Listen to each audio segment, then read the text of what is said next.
Þátturinn í boði Origo, þar sem þú far allt sem hugurinn girnist þegar hann í fjarvinnu sökum heimsfaraldurs, nema sundkort. Ef einhver kann að taka viðtöl, þá það Sirrí Arnardóttir. Hún með 30 ár af fjölmiðlun í reynslubókanum og nú ég ekki orðin jafn gamall og fjölmiðlaferillinn hennar, en fyrir mér hún þekktust fyrir fólk með Sirrí þættina. Það kynslóðaskipti sem eiga sér stað þegar að ungdómurinn þekkir ekki lengur fólk með Sirrí. Hún hefur þó farið víða, en fann að eftir 30 ár var þetta komið gott og sagði upp föstu starfi, ekki í fyrsta skipti og vinnur nú fyrir sjálfa sig. Hún hefur komið við á ekkert eðlilega mörgum stöðum og við fáum að heyra hetjusögur af henni hér rétt á eftir þar sem hún meðal annars klæddi sig í skotheld vesti í fjölmiðlahasanum í Bandaríkjunum og fór að leita líkum með alríkislögreglunni. Þóra veðja að þið vissi þetta ekki hana Sirrí. Svo vildi ég láta ykkur vita að með því að nota Olifa 100% ítalska hágæða ólífuolíu í matagerðina þá ertu ekki bara að bragðbæta allan þinn mat, heldur líka bjóða líkamannum upp á eina allra bestu fitu sem honum býðst. Það að segja mannslíkamannum. Það góð ástæða fyrir því að mannslíkamannir í íslenska karlalandsliðinu tóku með sér 20 lítra af olíunni á HM í Rússlandi hér árið. Bara það besta fyrir þá skrokka. Svo sit ég hér með Signature kaffibolla þáttarins, búin að koma mér fyrir og tilbúin í viðtalið við Sirrí sem var enda tekið upp daginn, en þetta klipt þannig að viðtalið fylgi inngangnum. Allavega þá bollinn frá Sjöstrand úr yfirburðarfallegu hylkjavélni þeirra, en hylkin frá Sjöstrand eru búin að breyta viðhorfi til hylkjakaffis frá ógn við umhverfið yfir í sjálfbæra og þægilega lausn fyrir heimilið eða podcaststúdíóið. Bæði Olifa og Sjöstrand fást í Krónunni sem einnig styrktaraðili þáttarins. Það í lagi að einfalda og auðvelda lífið þessa dagana. Stundum nennir maður ekki að elda og þá kjörið að rölta inn í Krónuverslun. Grípa sér Krónusúpu og ég trúi ekki að ég sé að lesa upp eldurnuleiðbeiningar á henni, en þú lætur hann í pott og hitar hana. Búið. Súpan tilbúin. Holl og góð. Og svo súpurnar merktar með ódýrt merkingum Krónunnar, en ódýrt merkingarnar vísa þér á ódýrustu vörurnar í hverjum vöruflokki fyrir sig, svo búðaferðin sé einfaldari og ódýrari. Voðalega þetta orðið eitthvað auðvelt. Smá orka og lífsgleði inn í vikuna í boði Sirrí Arnardóttur. Gjörið þið svo vel.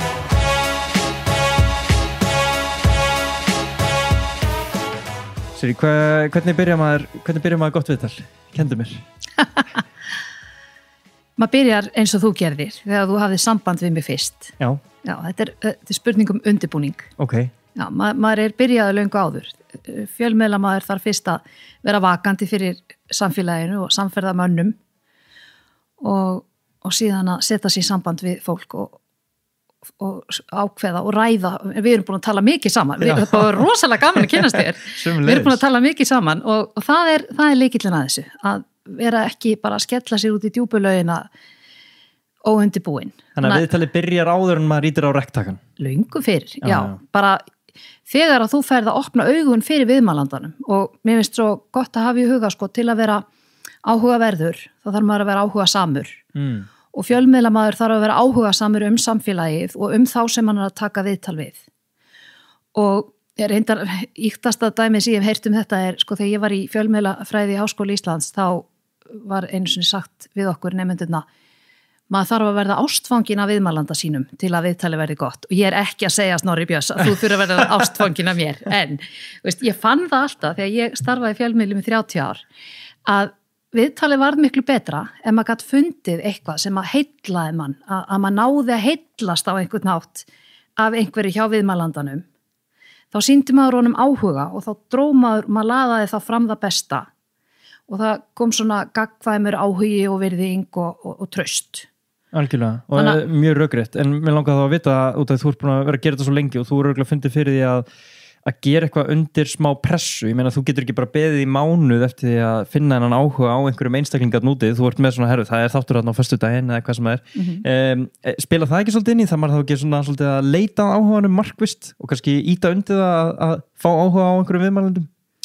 Jú, en ef þú hefur ekki áhuga á viðmælendum, akkur þá taka viðtal við hann? Nei, einmitt, en það er mín spurning ef maður síðan kannski með þátt eftir viku og þú ert ekki búin að finna fyrir áhuga á viðmælandanum. Já. Hvort maður þurfið þá ekki stundum að eins og kalla kompromæsa Jú, ég get eiginlega ekki svarað þessu vegna þess að mér finnst eitthvað áhugavert við alla. Einmitt.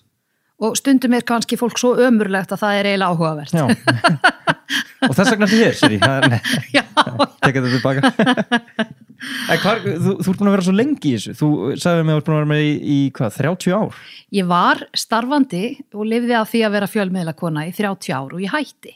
Eftir 30 ára starfsamælinu. Ég hætti. Bara tók markvissa ákvörðun, já, hvað þetta búið að vera farsæll og góðu ferill. Nú mála linni. Þannig að ég hætti og bara þetta bara búið hjá mér. Þú veist, mér finnst það bara frábært. Ég stolt af öllum mögulegu sem ég gerði á löngum ferli. Mér finnst það gaman og ég þakklátt, en það bara svo margt fleira sem maður þarf að gera í lífinu. Og allt eftir sinn tíma, þú veist, ég vil ekki að þetta verði svona, maður verður orðinn einhvern veginn sjálfvirkur í þessu eða að þetta verði svona einhver vani. Ég vil brenna fyrir því sem ég að gera og ég brenn fyrir því sem ég starfa við í dag og þarna þegar ég ákvaða að hætta í fjölmiðlum þá var það allt í lagi vegna þess að ég hafði að öðru að hverfa. Ég bara gerði aukastarfið að aðalstarfi og þegar maður fer að leggja meiri rækt við það þá vex það á dafnar. Einmitt. Ertu að vitna í kennsluna eða? Já, ég raun og veru hafði í fjöldamörg ár verið stjórnendaþjálfari svona meðfram. Ég þjálfa sem sagt fólk í fyrirtækjum og stofnunum í öruggri tjáningu, samskiptum við fjölmiðla og hef haldið bara mikið á námskeiðum, bæði sem sagt þjálfa einstaklinga en líka hópa hjá stéttarfélögum og fyrirtækjum og bara víða. Og síðan kenni ég þetta við Háskólann á Bifröst og ég búin að kenna í 12 ár. Ég kenni framsækni, örugg tjáning, fjölmiðla færni og síðan ég kenni til öllum deildum og svo hefur þetta undið upp á sig og þannig að nú ég farin að kenna líka masterclass, framsækni, örugg tjáning. Það sem að við tökum þetta enn lengra og veist, ég brenn fyrir þessu, mér finnst þetta æðislegt. Já, og sagði mig að þú hefur líka lært þetta sjálf út í amerískri samsteypu eins og orðara. Hvað getur þú lýst í einhvern annar? Já, ég var komið rúm 20 ár síðan en mér finnst ég stöðugt geta sótt í innan reynslubrunn. Mér finnst þetta að vera þvílík uppspretta sem ég bý að innra með mér af því ég fekk að læra svo margt í Ameríku og þetta var þannig, þetta er eins og að ég hafi einhvern veginn dottið inn í eitthvað ævintýri í Walt Disney mynd. Ég var búin að starfa í fjölmiðlum og var á RÚV, það bæði verið að starfa í útvarpi og sjónvarpi á RÚV þá og ég fekk bara upphringingu og ég hafði semst verið búin að segja það upphátt, mér langar svo að komast til útlanda í framhaldsháskólanám, en mér langar ekki að sita við skrifborð og lesa bækur, kenningar, dauðra kalla. Mér langar í starfsnám á fjölmiðla. Og ég einhvern veginn búin að segja þetta, ég man mér hvar ég satt á Hótel Örk og horfði yfir Suðurlandi og sagði þetta svona út í sólina. Og svo fæ ég bara stuttu seinna símtal, það sem að mér tjáð að ég valin af utanríkisráðuneytinu til að þiggja boð bandarísks milljarðamærings sem á 47 útvarps- og sjónvarpsstöðvar víðsvegar í Bandaríkjunum og hann af vestur íslenskum uppruna og langaði að gefa eitthvað tilbaka til gamla landsins og vildi þess vegna fá að bjóða mannesku sem hefði reynslu af útvarpi og sjónvarpi til að koma í starfsnám og læra eitthvað á fjölmiðlana hans og ég var semst valin og ég átti son og eiginmann og bara nei, guð, ég get ekki farið frá ykkur og maðurinn minn sagði bara, þegar maður fær svona einstakt tækifæri til að mennta sig og auka líf sitt, þá segir maður já takk og við reddum þessu.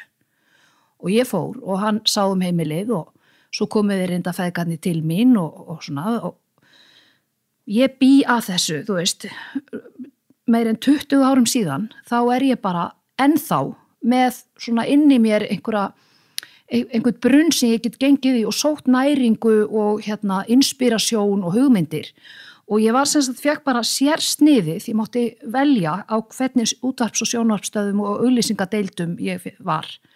Ég fekk að fara á kosningafundi hjá Al Gore og bara alls konar sem að þegar þú ert að fréttastofu, til dæmis fréttastofu sjónvarps í miðvesturíkjum Bandaríkjana, þá ert þú að upplifa öfgarnar. Já. Þú ert að upplifa það besta og það versta. Þú ert að upplifa fátækasta fólkið og mesta hryllingin. Þú ert að upplifa ríkasta fólkið og bara allar öfgarnar. Og maður var bara vanu því, þú veist, ég bjó á golfvelli, ég var með jeppa á sundlaug og bara geggjað. Og ég var bara vön því að í vinnunni, þá fór ég stundum í skotelt vesti, skrifaði undir að ég myndi ekki lögsækja alríkislögregluna ef ég yrði fyrir skoti og var sem sagt fyrir fréttastofuna inn í löggubíl og við vorum að leita líkum í skurðum eða keyra inn á svæði hjá einhver fólki sem var eftirlýst og finna það í trailerum og svona, bara þú veist, þetta var ótrúlegt. Ég fór inn í fangelsi og bara, þetta er svo, löngu seinna þá var ég ennþá uppnumin, þetta var svo brjálæðislega mikið ævintýri fyrir manneski sem hefur svona mikið áhuga á fólki eins og ég. Þannig að þú varst í rauninu bara að læra að vera fjölmiðlamaður á vettvangi? Já.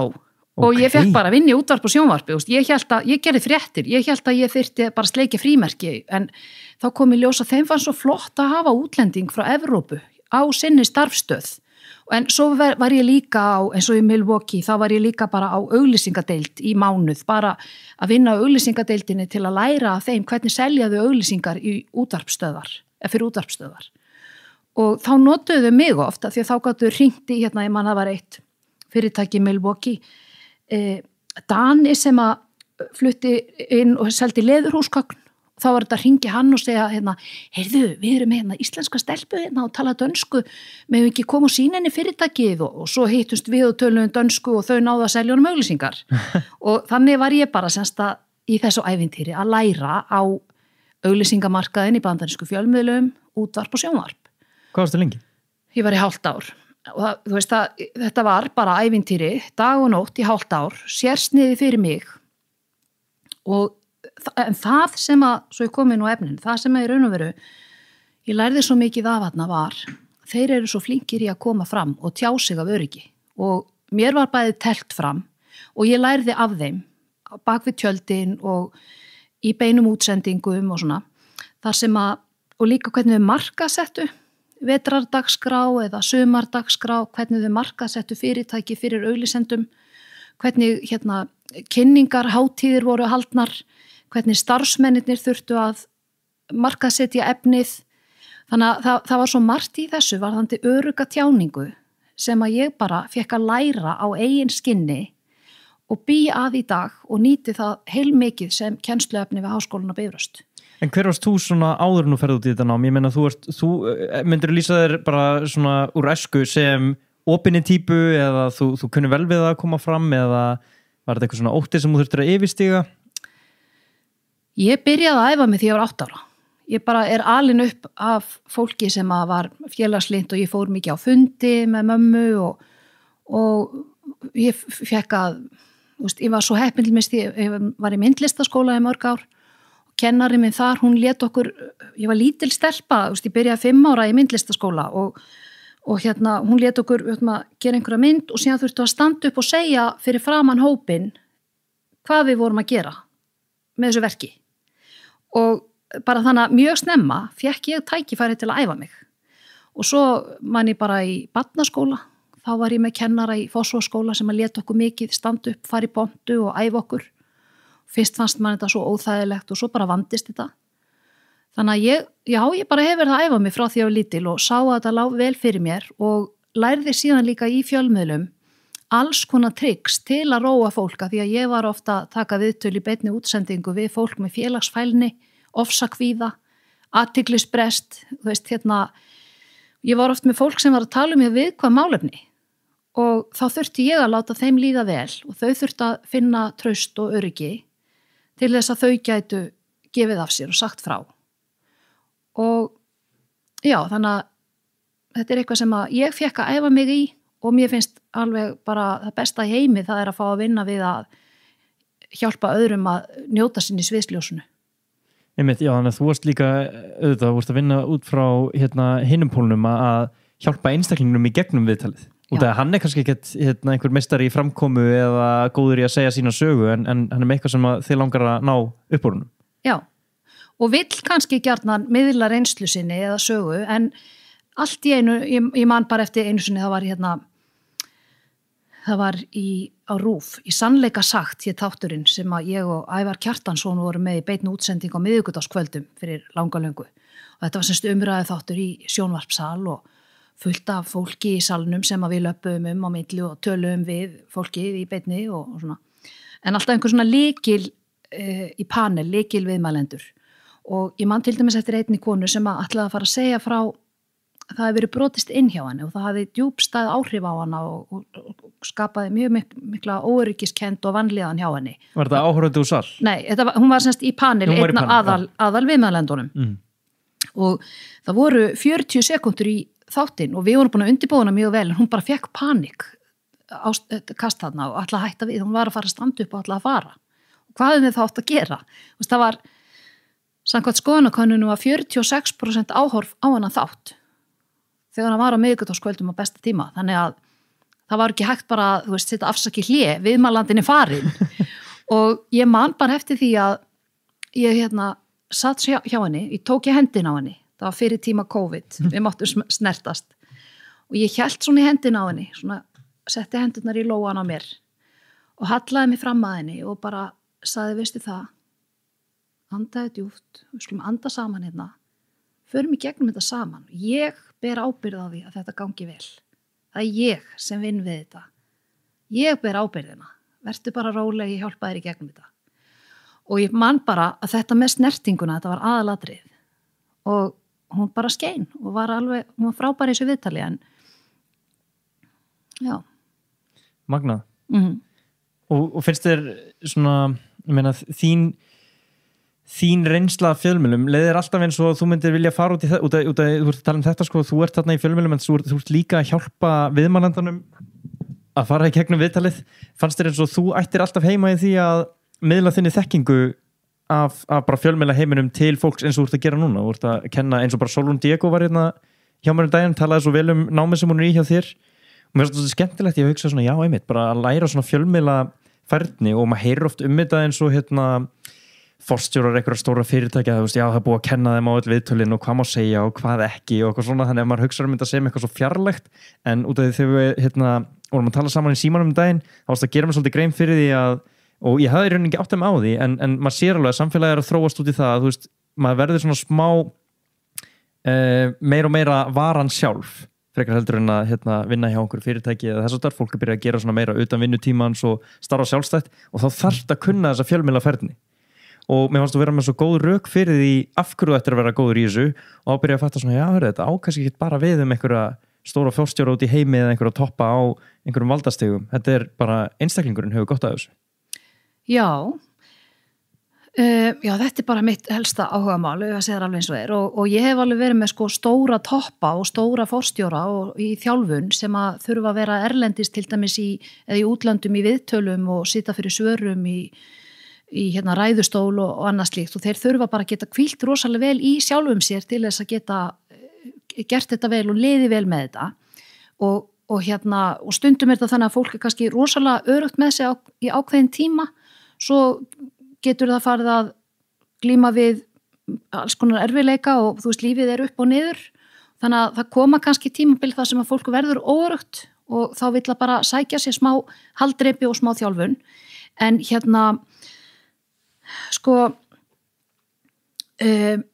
þetta er svolítið vítt sem við erum að tala núna. Ég var ekki með neina spurningu, ég var meira bara svona, út af mér var svo gaman að ræða við þig að einstaklingurinn sé að læra fjölmiðlaferðni og þú ert ekkert bara út af ég nefndi Solon Diego þarna, ég meina maður hugsa, já þetta er gott fyrir hana að kunna fjölmiðlaferðni en þú ert með hellinga fólki í þessu námi og þá fór ég að spyrja af hverju, mér fannst þú vera með svo góða ástæðu fyrir af hverju fólk ætti að læra þetta.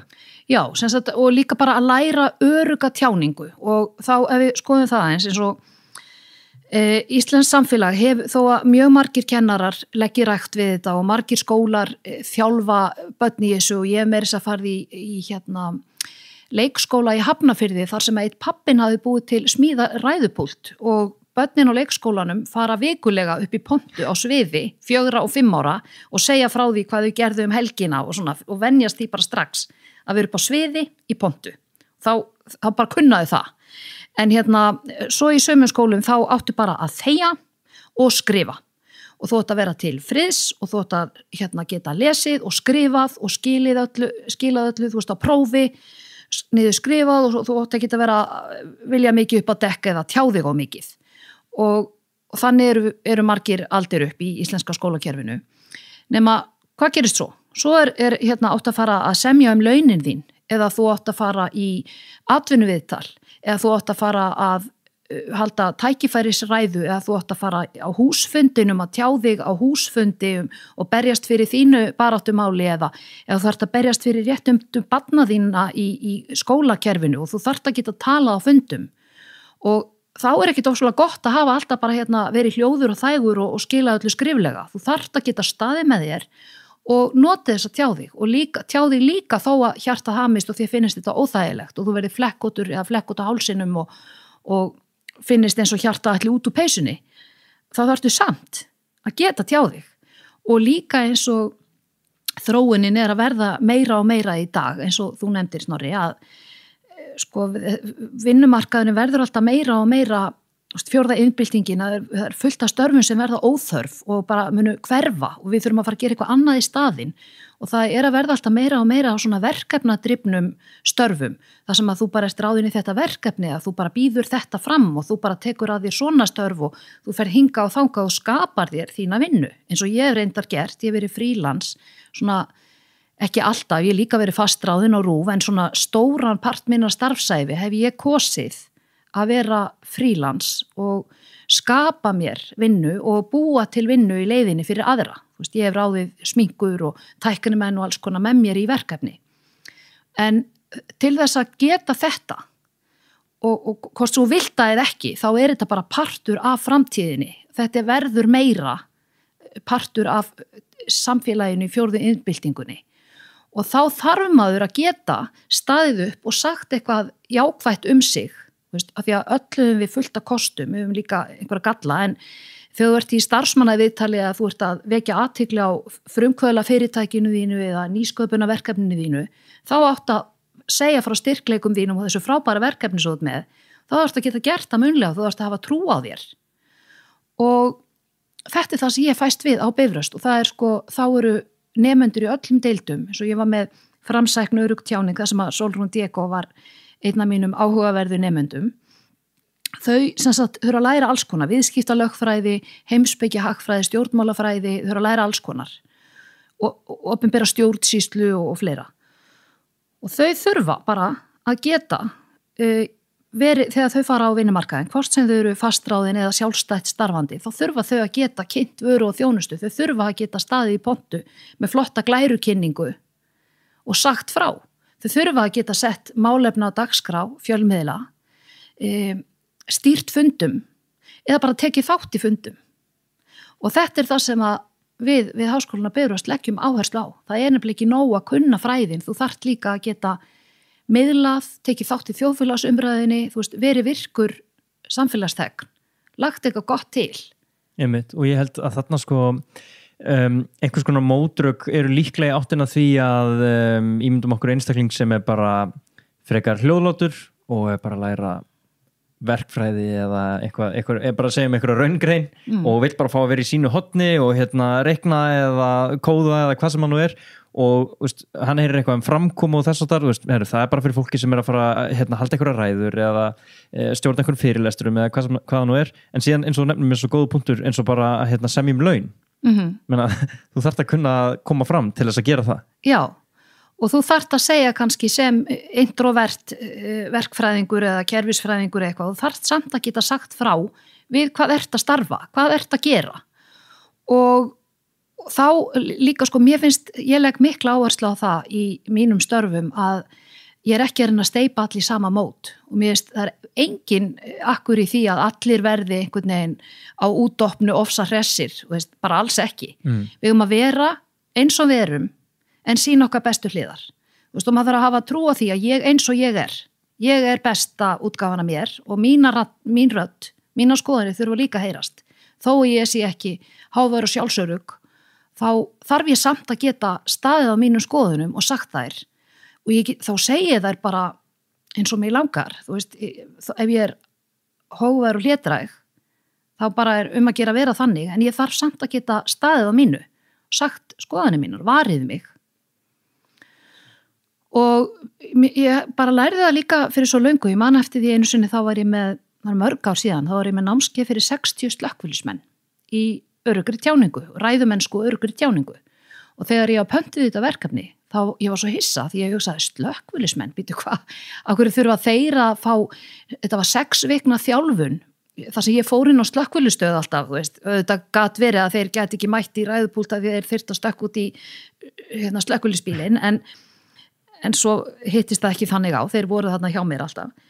Og akkur þurfa slökkviliðsmenn að fá svona þjálfun og ég lærði svo mikið af þeim og þeir vonandi mér og til dæmis að vera slökkviliðsmaður þú þarft að vera tilbúin kannski í beinni útsendingu á vettvangi í fréttum 10 fréttum RÚV eitthvað, allt í einu þá þarft þú að geta sagt frá því hvað gerðist og hvernig leistuðu þetta og þú þarft að geta staðið í kringlunni fyrir jólin og selt slökkvilistæki þú þarft að geta farið inn í grunnskóla eða stórfyrirtæki og kennt brunavarnir þannig að fræðslustarf stór partur af því að vera slökkvilismadur og svo þeir með öflugt fagfélag og bara mikil félagsstörf og svo þurfa þeir líka að geta tjáð sig hvernig annan eftir erfið útköll og erfiða lífsreynslu þá þurfa þeir líka að geta tjáð sig án þess að vera bara með kaldhæðni og svo töffarar, þá þurfa þeir líka bara til að líða vel að tala samskiptinu. Já, samskiptinu, já.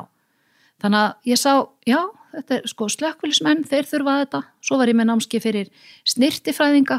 Snyrtifræðingar eru einmitt ofta að standa upp og kynna vörur og þurfa að geta miðla því sérþekkingu sinni og gefi ráð, sagt frá. Þannig að þetta ekki bara að selja, þú ert að líka að miðla og fræða. Einmitt. Þannig að þetta á við alla en ekki þannig að allir að verða eins við eigum ekki öll að verða eins og einhver ofsa sjálfsörgu stjórnmálamæður, ég ekki að segja það. Nei, einmitt, og þarna kannski að benda á þetta með svona introvertina að ég meina að síðasta sem þeir vilja heyra að það að fara okkar námskeið til þess að vera eins og Jón Jónsson alla daga, bara ég ekki eins og hann og þá náttúrulega kannski þetta spurningum að þú ert ekki að reyna að láta eitthvað lít út eins og eitthvað annan eða haga sér þannig, þetta bara svona náði besta fram úr þér eða allavega að koma þínum skoðunum á framfæri eða. Já, og líka að hvíla svolítið vel í því að þegar segjum við úr á vinnustað, úr á fundi og það eru þarna nokkri sem eru svona sjálfsöruggir á útdopnu og alltaf að tala og þurfa kannski einmitt að læra svolítið að hlusta. Sumir eru mjög hræddir við þögnina og bara ekkit sérstaklega góðir í því að hlusta en þessir rólegu þeir þurfa að hvíla svolítið í því að vita mína skoðanir og mín þekking þarf líka að koma fram í dagsljósið þó að þessi séu á annarri skoðun og ég og opaslega hressir og ég einhvern veginn allt öðruvísi og ósamála ég þarf samt að segja mína skoðun til þess að verði einhver sköpun og einhver framþróun í þessu fyrirtæki og þá geri ég það bara eins og ég en ég þarf auðvitað kannski að ræskja mig og gefa aðeins í og setja smá orku í röddina og svona. En bara hvíldu vel í því að vera eins og þú ert og tjáðu þig bara sem þú. Ekki reyna að vera, Jón Jónsson einstakur og það getur engin annar verið eins og hann. Hann bara frábær eins og hann En svo einhver algjör andstæða hans algjörlega jafn mikilvægur í samfélaginu líka. Já, og ég tala nú ekki líka bara eins og þegar ég meina, eins og þú ert kannski að lýsa sitja ykkur að fundi og þurfa að koma sín á framfæri það ekkert verra heldur en þegar maður hættir við að segja eitthvað sem hann langaði að segja og síðan maður einhvern veginn að fuss og sveigja sjálfur og baktala eitthvað þetta ætti nú að vera gert svona og maður bara svona, heyrðu, akkur sagðir þetta ekki á fundinu eða akkur sagðir ekki þetta við manneskjuna þannig að þú ert ekki að breyta neinu með því að vera að draga úr þessari mannesku eða þessari hugmynd bak við tjöldin. Nákvæmlega og að rífa síðan heima við eldhúsborðið og slá í eldhúsborðið og ömulegu fundur og glata fólk og hörmulegt vinnuumhverfi og eitthvað, akkur segir ekki eitthvað á vinnustaðnum.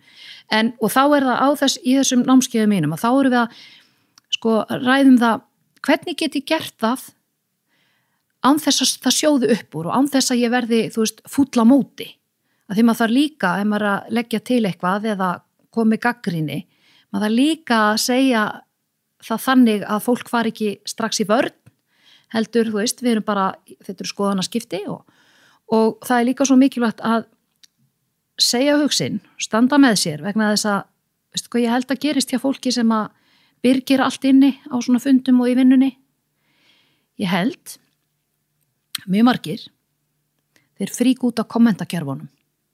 Já, springi bara. Þeir springa á kommentakerfunum því að þeir eru búin að þegja í allt þetta sem það langaði að segja á fundinu með í vinnunni og þú bælir það niður og þá fríkar út á kommentakerfunum og þá allt í hástöfum og allt ömurlegt. Í staðin fyrir bara jafnt og þétt, taka þátt í umræðinu og hafa bara trú á því að raddir okkar allir að þurfa að heyrast. Já, og líka eins og bara við erum að tala um skoðanir og eins og þú sagði, bara skiptast á skoðanum. Ég meina, ef þú leyfir aldrei að segja skoðanir þínar, þá bara lifur í bara þeim veruleika að það eru alltaf réttar og þú bara heldur að þetta hefði verið gert svona og þú bara fær enga gagnrýni á það og ert náttúrulega ekki býsti við, ég meina nema á sérst ykkur snillingur að getur bara átt samræði við sjálfa þig og fundi bestu lausnina en af hverju ertu ekki búin að segja hana ég meina þetta er svona þetta að þú ert svona fyrst að sveigja einn í þínu hotni og þetta ætti að vera gert svona og jari þá engum miðar áfram nema að þú verður fúll eða fúl. Já, og líka þá skapast ekki á vinnustafnum þessi kraftur sköpunar, við þurfum tjáningafrelsi á vinnustöðum til þess að ef allir njóta sín og hvíla í þeirri vissu að raddir allra skipti máli og þeir megi tjá sig, það verður miklu meiri svona framvinda og meiri sköpun. Ég man einu sinni, þetta er langt síðan þetta var, ég segi frá þess að held í bók sem heitir Örugg tjáning betri samskipti og ég skrifaði, hún kom út 2013. Það lýsir nú hansi vel því sem við erum að tala um. Já, og hún er til á Storytel fyrir þá sem að vilja hlusta á svona bækur á göngutúrum landið. En allavega, að mér minnir að ég taki þeirri bók dæmi sem að mér fannst mjög athyglisvert og það var, ég var eins og ásamt fleirum hjá Völku, hátækni fyrirtæki með svona, var að vinna með þeim að almannatengslum. Og þau höfðu sett sér það markmið að fá útflutningsverðlaun forseti Íslands sem var herra Ólafur Ragnar Grímsson. Þau fengu þessi verðlaun seinna. En þannig að ég undirbjóta með þeim ásamt fleirum og við tókum á móti forsetanum þar sem hann kom og skoðaði þetta hátækni fyrirtæki, gekk allt fyrirtækið og ræddi við starfsmenn. Og mér fannst svo fallegt sem ég var vitni að þarna að þetta var fyrirtæki sem að allir, sama hvernig störfum þeir voru, hvort þeir voru í framlínunni í háum störfum eða minni menntun, bara hvernig störf sem þau fengust við, að þá gátu þau staðið upp þegar forsetinn gekk fyrirtækið og sagt honum frá því hvað þau voru að gera. Og allir einhvern veginn voru ánægðir að segja frá sinni vinnu og vissu það að þetta skipti allt máli til þess að heildin yrði góð. Og mér fannst þetta ógleymanleg reynsla að sjá þetta bara, það er svona þarf þetta að vera, vel smurð vél, allir skipta máli og allir geta sagt frá starfi sínu af gleði og öryggi. Einmitt. En fjórða iðnbyltingin, út af komstaðan sinna það áðan, þú varst ráðstefnustjóri þegar að Bergur Ebbi var að halda erindi? Já, þetta var sem sagt ráðstefna á vegum Sameykis, stéttarfélags í almannaþjónustu og þetta var í þriðja sinn sem að ég hef verið ráðstefnustjóri hjá þeim og þetta er svona, sama dag er líka haldin veisla og vera heiðra stofnun ársins. Þannig að þetta er svona stór og mikill viðburður á Hilton hóteli og núna daginn var ráðstefnan semst framtíð af vinnumarkaðinn. Já. Ég var ráðstefnustjóri og margir mjög áhugaverði fyrirlesarar komu þarna fram og Bergur Ebbi hélt fyrsta og lengsta erindið algjörlega, hann var beðinn það, við varum búin að undirbúa þetta mjög vel og hann var að tala þarna út frá eins og í podcastinu hjá þér Snorri, stofuhita og þetta, bækurnar sínar og hann var að tala framtíða vinnumarkaðin og einmitt hvernig þetta er í framtíðinni meira svona verkefna drifið og maður þarf svolítið svona að skapa sér verkefnin sjálfur. Einmitt, það var mjög gaman að svona rýna í pælingarna með framtíðina og það er náttúrulega búið að vera mjög hávært alltaf, ég meina bara, ég man ekki eftir því öðru sig en að það sé alltaf verið að tala öll störfin sem er að eyðast og fólki sem stendur við færibandið, það bara verður atvinnulegst og eitthvað svona en auðvitað verður náttúrulega til nýstörf á leiðinni. Já. Og það sem mér er svolítið áhugavert er hvernig þú kemur inn í það með áhersluna á þessi samskipti og tjáningu og bara svona til að svona loka þessum hringsvoldi að fólki sem heldur að það sé að mennta sig í bara forritun og það fílar ekki tjáningu og samskipti við fólk og vill bara vera eitt út af fyrir sig að það sé að finna sér starf sem hendar sínum bara svona, hvað ég að segja, félagstengslum, bara færa afmarka sér svolítið og vera bara að vinna í tölvunni og þarf ekki að vera í eiga við annað fólk. Það er mjög líklega að fara að koma að því að það þurfi að selja sjálft sig svolítið, að búa til vöru úr sjálfu sér, að það þurfi að, eins og þú ert talað með að vera verkefnadrifin frekar heldur en að fá bara vinnu og vera sagt hvað þú átt að gera og þú getur bara fara út í hotn og gert það kemur að því að þú þurfi mögulega að selja þitt konsept eða þína vöru eða bara sjálfa þig sem vöruna.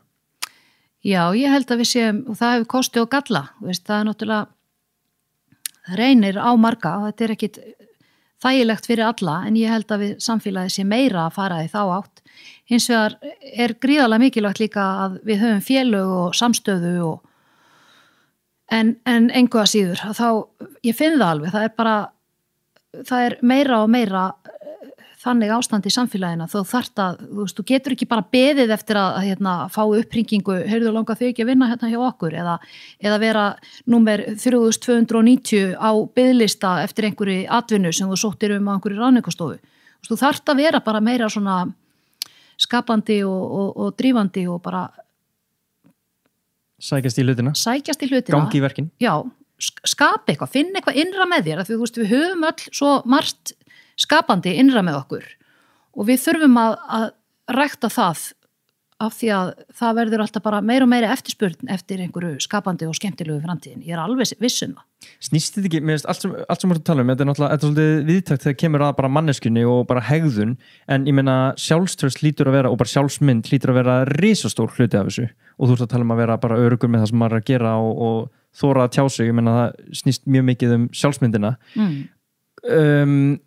Myndirðu segja að þetta sé einhverju leiti svona sálfræðilegt nám sem þú ert að kenna? Já, ákveðin hátt, ég er mentuð í félags- og fjölmiðlafræði, ég er náttúrulega ekki mentuð í sálfræði, en ég nýti mér margs konar lífsreynslu og starfsreynslu í fjölmiðlum í 30 ár.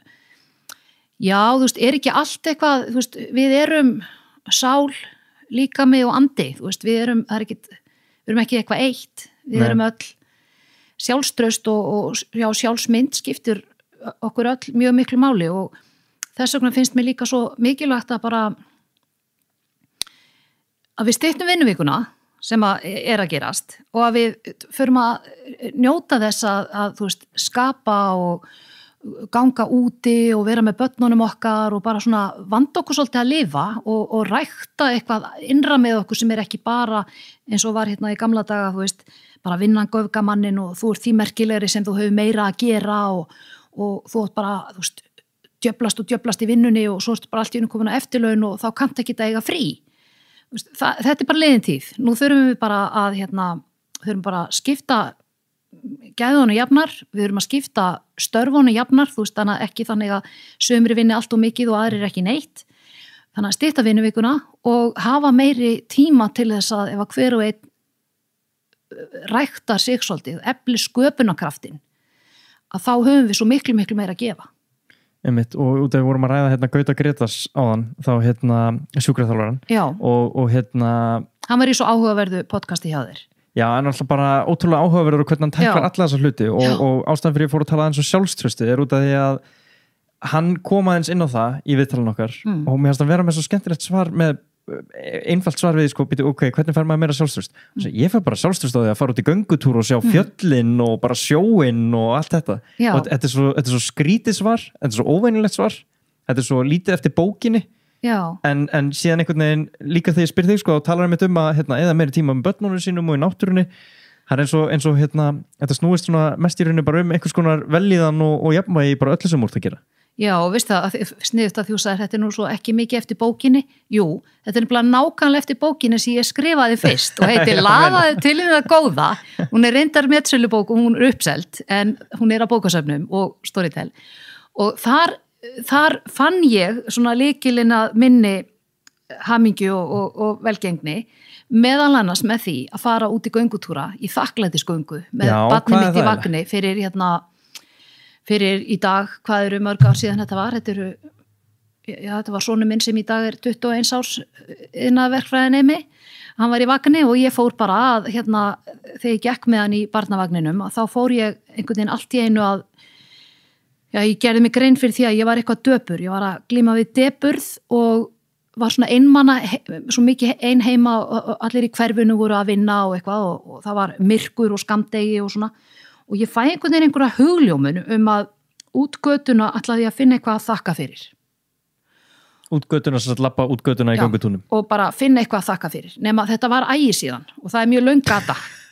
þannig að, þú veist, þetta var svolítið áskorun, en ég byrjaði bara, þú veist, ég horfði á sjóin, ég þakka fyrir að búa á eyju og vera svona nátengt sjónum, þú veist, ég horfði á Bessastaði, ég þakka fyrir að búa í landi þar sem þú veist, líðræði og forseti og ég horfði á hérna Gróttu og ég þakka fyrir hvað mikið af sko dásamlegum náttúruperlum hérna, maður býr í borg og maður samt alltaf umlukin náttúrunni og bara einhvern veginn, ég bara hélt áfram að labba og finna eitthvað nýtt og nýtt að þakka fyrir og stundum tók ég það bara aftur það sama og þakkaði aftur fyrir það sama og ég þakka fyrir að hafa heilsu til að labba hérna úti með barnið í vagni, ég þakka fyrir að búa í landi þar sem almennlegt fæðingarorlof með að við sko vinkonum mínar á fjölmiðlum í Bandaríkjónum þar hafa kannski 2 vikur í fæðingarorlof og þannig að ég var endalaust að finna eitthvað til að þakka fyrir. Ég þakka fyrir, þú veist, sundlaugarnar okkar og allt heita vatnið og hreina loftið og ég bara þakkaði fyrir og ég varð fyrir hugljómun og þetta breytti mér og ég fór að gera þetta hverjum einasta degi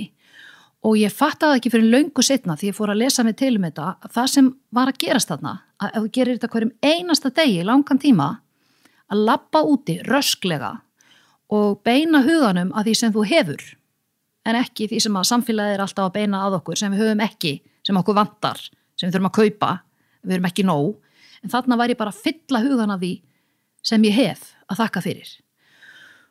Og það sem gerist við þetta er að, og þá mátti ég ekki vera að því að pæli, þú veist, hvað væri að mér eða hvað væri ekki nógu gott, að því ég var að fylla hugan af þessu jákvæða. Og það sem gerist við þetta, við sko adrenalínið, súrefnið, og hormónaframleiðslan verður svo mögnuð og ég var að framleiða svo mikið að hamingjuhormóninu serotónin sem að þú veist, það er einblínt á serotónin í öllum þunglyndislyfjum. Þannig að ég var bara að markvisst í þakklætisgöngum að skapa mína eigin hamingju. Ég var að efla hamingju mína og af því að ég var í fæðingarorlofi og hafði nægan tíma til að gera þetta hverjum einasta degi, þá var þetta að því að líf mitt breytist. Ég fór að þegar ég kom heim úr þessum göngum þá, og sonur minn svaf ennþá í vagninum, þá settist ég niður og fór að skrifa alls konar. Þetta varð kveikjan að námskeiðunum mínum og bókinni hlaðaði til það góða og ég fór að einhvern veginn að fá miklu meira sjálfstraust og hvíla betur í sjálfri mér og finna það að uppspretta, ég þarf ekki enn til að kaupa alltaf einhverja nýja menntun eða kaupa einhverja nýja vöru. Ég þarf í alvöru, eins og Gauti Gretarsson, að fara í göngutúr, upplega náttúruna og finna ljósið innra með mér. Og ég veit að þú veist, núna er einhverju sem að hári rísa og ránkólu á augunum og fyrst þetta rosa væmið.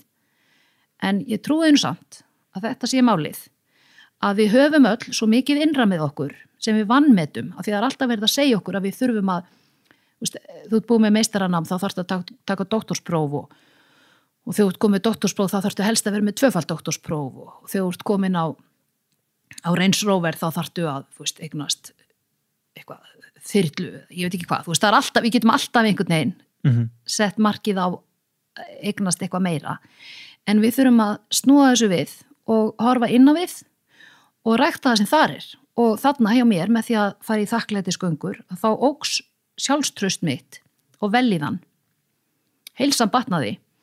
Ég sagði upp vinnunni, ég hafði verið ritstjóri á tímariti þarna og mér langaði ekki að fara aftur að vinna frá litlu barni strax eftir fæðingarorlof. Ég fekk bara einhvern veginn, fór að hvíla betur í sjálfri mér, innra með mér, þorði að sleppa tökunum og fór að treysta því að þú veist, ég geti búið mig til verkefni og ég hefði eitthvað hefði innra sem ég geti búið til eitthvað úr. Og það reyndist rétt og ég held að þetta eigi við eiginlega alla. Já, sjáðu líka bara eins og úr að tala um þessa þakklætis göngutúra og ég held að, eins og þú segir, ég held að margir myndu ránkólfa augunum þegar heyrum þetta og kannski maður svona, já, þessi jákvæða sálfræði, ég veit nú ekki alveg með það, ég veit ekki ef allt er að vinna mótið þér þá er ekki nóg að segja bara að ég er snillingur eða ég er bestur eða ég er jákvæður eitthvað svoleiðis. En ef við einföldum þetta eins, þú getur farið í gegnum lífið, þú getur vaknað og farið í vinnu sem þið líður ekki vel í og tekið nokkra fundi þar sem að þú ert ekki að segja það sem að þið langar að segja og þú ert að bölva þig í hausnum á þér. Í pásunni þá ert að skoða fréttamiðla og þar er náttúrulega svona meirihluti neikvæða fréttir og svo ferðu á samfélagsmiðla og þar ertu bara að sjá hvað öðrum líður vel og allt þetta og einhvern veginn aldrei kemur punkturinn þar sem að þú hugsa bara, herðu, já, ég bara er mjög ánægður með þetta sem ég hef á móti því hversu oft þú lendir í því að þú segir mér langar í þetta, mér langar úr þessari vinnu eða mér langar í þennan hlut eða hvað sem það og að þú farir þarna út og takir einhvern afmarkaðan klukkutíma þar sem þú ert bara að setja í rauninni þitt líf í samengi, bara eins og sagðir þarna, bara að hafa líðræði eða heitt vatn eða eitthvað svoleiðis. Ég meina, ef þú áttaði ekki á því og ert ekki þakklátt fyrir það, þá heldur bara fram að berjast fyrir því að þið langi eitthvað meira. Og sem náttúrulega bara þessi svona fórnarlams hugsun sem að maður sjálfur og aðrir falla allt of oft í, að berjast bara fyrir meiri réttindum sem maður á að sjálfsögða að gera að einhverju leyti, en ef það er það eina sem þú gerir og eina sem þú hugsar þá ertu í rauninni bara alltaf að segja ég hef ekki fengið nóg, ég þarf að fá meira og þá verð ég sáttur. Menn þú gerir í rauninni andstæðana við að fara út og segja bara, ég er bara heitt vatn, áttu að gróði hvað það er geggjað. Já, einmitt.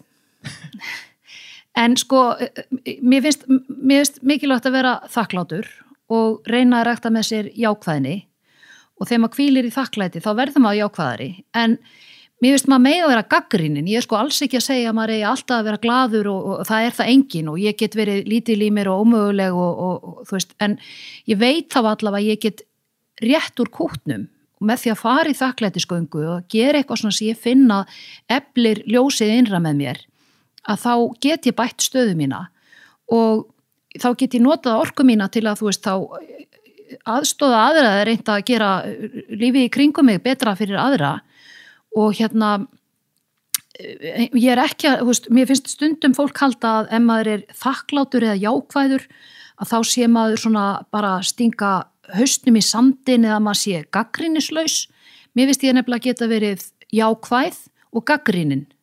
En þá er ég gagnrýnin, ég vil vera gagnrýnin á, sko ég vil ekki ráðast á fólk eða verða fúll á móti, heldur frekar, þú veist, ef ég hvíli í jarðvegi þakklætis og ég rækta mig og er sátt við mig, þá get ég frekar gagnrýnt án þess að bara ráðast á fólk og loka þar með öllum möguleikum. Þannig að já, ég vona að það skilist ekki eins og ég sé svona einhver algjör Pollyanna og allt sé æðislegt. Mér finnst það ekki og mér finnst rosalega margt í þessu samfélagi óréttlátt og margir eigum sárt að binda og misskiptingin er alveg fáránleg og ég er, þú veist, innra með mér bæði róttæk og gagnrýnin, en ég hef fundið alveg fullt að leiðum samt til að, þú veist, láta mér líða betur. Einmitt. Og þetta er náttúrulega eins og það er auðvitað getur einhvers konar mótrök verið við erum ekki að segja að einhver sem er að berjast fyrir réttindum einhvers minnihlutahóps eigi bara að vera þakkláttur fyrir það sem hann hefur. En þetta ákvæmst við þegar að þú ert að fara úr reynsóvarnum yfir í þyrluna, bara hvenær ætlar að vera þakkláttur fyrir það sem þú hefur? Nákvæmlega, og veist það, því að ég hef nú til dæmis verið með námskeið fyrir PEP, félag fólks í fátækt og starfa líka með fátæku fólki og veiku fólki og svona. Það er ekki fólki sem er ekki þakklátt. Það er oft þeir sem að hafa lítið sem að eru þakkláttir. Það er einhvern veginn eins og að sé ekki bundið við hversu mikið þú hefur, hversu þakkláttur þú ert. Alls ekki. Ertu það búin að vera að vinna með þessu fólki í tengslu við allt þetta sem við erum búin að vera að ræða? Tjáninguna og framkomu og allt Já, bara til dæmis, þú veist, þetta er bara eitt af, ég bara í gegnum áratugina búin að starfa við það að halda námskeið og fyrirlestra með bara mjög ólíkum hópum, fólki sem er bæði háttsett og líka fólki sem að vill efla sína rödd og standa betur með sér, til dæmis vegna þess að þau eru ósátt við að hvaða heyri slíti í fátækum. Einmitt. En af hverju kemur þú inn á, út af að við byrjum að tala eins bara svona í rauninni veljiðan í vinnu og þess að þar, þú ert búin að gefa út bæði bók sem heitir Þegar karlar stranda, það er núna þessi bók sem kom út nýverið og síðan í fyrra þá gafst út Þegar kona brotnar, eða ekki? Og leiðin ekki tilbaka, leiðin í land. Já, það er Þegar karlar stranda og leiðin í land og Þegar kona brotnar og leiðin út í lífið á ný. Og leiðin út í lífið á ný. Já. Af hverju, hvernig kemur Sirrí Arnardóttir að þessu? Já, það var nú þannig. Ég hef gefið út núna 7 bækur, 3 barnabækur og 4 fullorðinsbækur og hef bara þessa sköpunarþörf og svona. Nema hvað, að ég var ráðstefnustjóri fyrir Virk og geðhjálp á Hilton, Grand Hotel einu sinni. Þú fara að koma svo víða við út af starfinniðinu. Þetta er ótrúlega skemmtilegt. Þetta er rosalega skemmtilegt. og já, og þú veist, svo hann svo gömul að þú veist, þetta er orðið svo látt og mikið, ég 55 ára, ég hef búin að vinna í fjölmiðlum, ég vann með háskólanum alveg frá því á 20, veist, þannig að, já, nema hvað, ég var ráðstefnustjórið þarna og þetta var ráðstefna sem hét þegar kona brotnar og það var svo mikill áhugi og þetta var húsfyllir og Virk var með fullt og geðhjálp með fullt af frábærum fyrirlesurum og reynslusögur og þetta var svo inspirerandi og gefandi og þá sem mikill áhugi í salnum komist færri að þeim vildu og ég fekk hugljómunarna að bara mér langaði að skrifa bók, fá reynslusögur kvenna sem höfðu brotnað, örmagnast, kulnað, klest á vegg, mismunandi hvað hefur gerst, en allar hafa þær fengið hjálp og sóst eftir að taka útrétta hendi, þú veist, að leita sér að haldreipum í lífinu og komast tilbaka, fá lífsgleðina og starfsorkuna aftur. Og bara þarna á vissi ég bara, þetta vil ég gera. Mér langar að taka viðtöl við svona konur sem hafa upplifað þetta, sem á við svo fjölmargar íslenskar konur sem hafa haft kannski allt og mikla ábyrgð og mikið á sínum herðum. Þannig að þær hafa bara einhvern veginn bugast en hafa fengið úrræði til að vinna með og eru orðnar sterkar aftur. Kemur þá óvart hvað það var eins og bara þegar þú sér þessa ráðstefnu, komið þá óvart hvað var mikill áhugi og hvað var mikill mæting og aðsókn? Já, því að þetta var ekki svo mikið, hafði ekki verið svo mikið rætt á þeim tíma og líka kannski að því eftir bankahrunið, þú veist, í bankahruninu var náttúrulega margir mistu vinnuna og svo var samdráttur og margar konur í kvennastörfum þurftu, þú veist, bara hlaupa hraðar og vinna meira fyrir jafn með lægri laun og svo var verið að skera niður í félagsþjónustu þannig að, þú veist, umönnunarstörf og aldraðir og svona lendi meira á þessum konum þannig að hjá íslenskum konum varð bara bankahrunið hafði mikil áhrif og það bara búið að sýna samkvæmt rannsóknum að þetta hvílir meira á herðum íslenskra kvenna heldur en kalla og þetta kom ekki til ljós fyrir en kannski 8 eða 10 árum eftir bankahrunið. Þess vegna var þessi umræða svo hávær og svo skrifa ég þessa bók í samstarfi við Virk og bara mjög þakklátt fyrir það verkefni því að ég lærði mikið af þessum konum sjálf og fekk að fylgja þessari bók eftir á alls konar samkomum og bókasöfnum með upplestur og umræður og mér varst það mjög gefandi og hjá allir bandalagi háskólamanna, það var húsfyllir í rúgbrauðskerðinni 2 svar og þá voru konurnar, bæði var ég með fyrirlestur og var að kynna ýmislegt úr bókinni og svo unnu þær á borðum margar, þú veist, ok, hvað viljum við gera til þess að lenda ekki í þessu? Hvað þarf að breytast í samfélaginu og hvað viljum við gera til þess að við brotnum ekki eða kulnum ekki? Og þannig að það kom svo margt svona, fannst mér, gefandi og lausnamiðað út úr þessu. Og svo var ég alltaf spurð þegar ég var að fylgja eftir þessari bók. Hvað með karlana? Geta þeir ekki brotnað? Geta þeir ekki kulnað, örmagnast? Jú, svo sannarlega, það er næsta bók. Og ég spurði Virk, ekki þörf á að ræða líka við karlana? Og hjá Virk, starfsendurhæfingarsjóði, mikið starf og konur eru meira en 70% þeirra sem að koma til þeirra, fá úrræði. Kallar eru minna en 30% að koma til þeirra og ég var að spyrja, þú veist, það af því að köllum líður svona miklu betur? Nei, það vegna þess að þeir, þú veist, þeir eru ekki duglegir að sækja sér aðstoða, þú veist, þeir einhvern veginn teygja sig ekki eftir björgunarhringjónum eða sumir bara, þeir frekar deyja.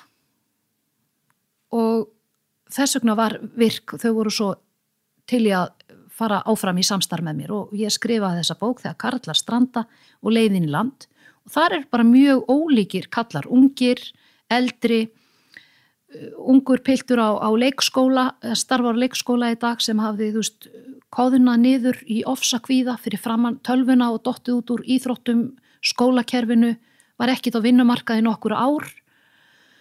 Í dag staðan gjörsamlega allt önnur, hann frábær og hefur nóg að gera og eignaðist kærustu og leiði sér íbúð og í vinnu og bara stefnir að því að komast inn í lögguna og bara með hugsjónir og já, og síðan líka, þú veist, eins og Pétur Guðjónsson sem var einn af stóru kanónunum hjá Marel, þú veist, rafmagnsverkfræðingur sem hefur stýrt 800 manns í 30 löndum, veist, og hann er svo sjálfsörugur og örlátur á reynslu sína að hann var tilbúin að vera með í bókinu og lýsa því. Sem sagt reynslu sinni af kulnuninni? Að vinna svo gjörsamlega yfir sig, ganga svo á sig að heilin krassaði.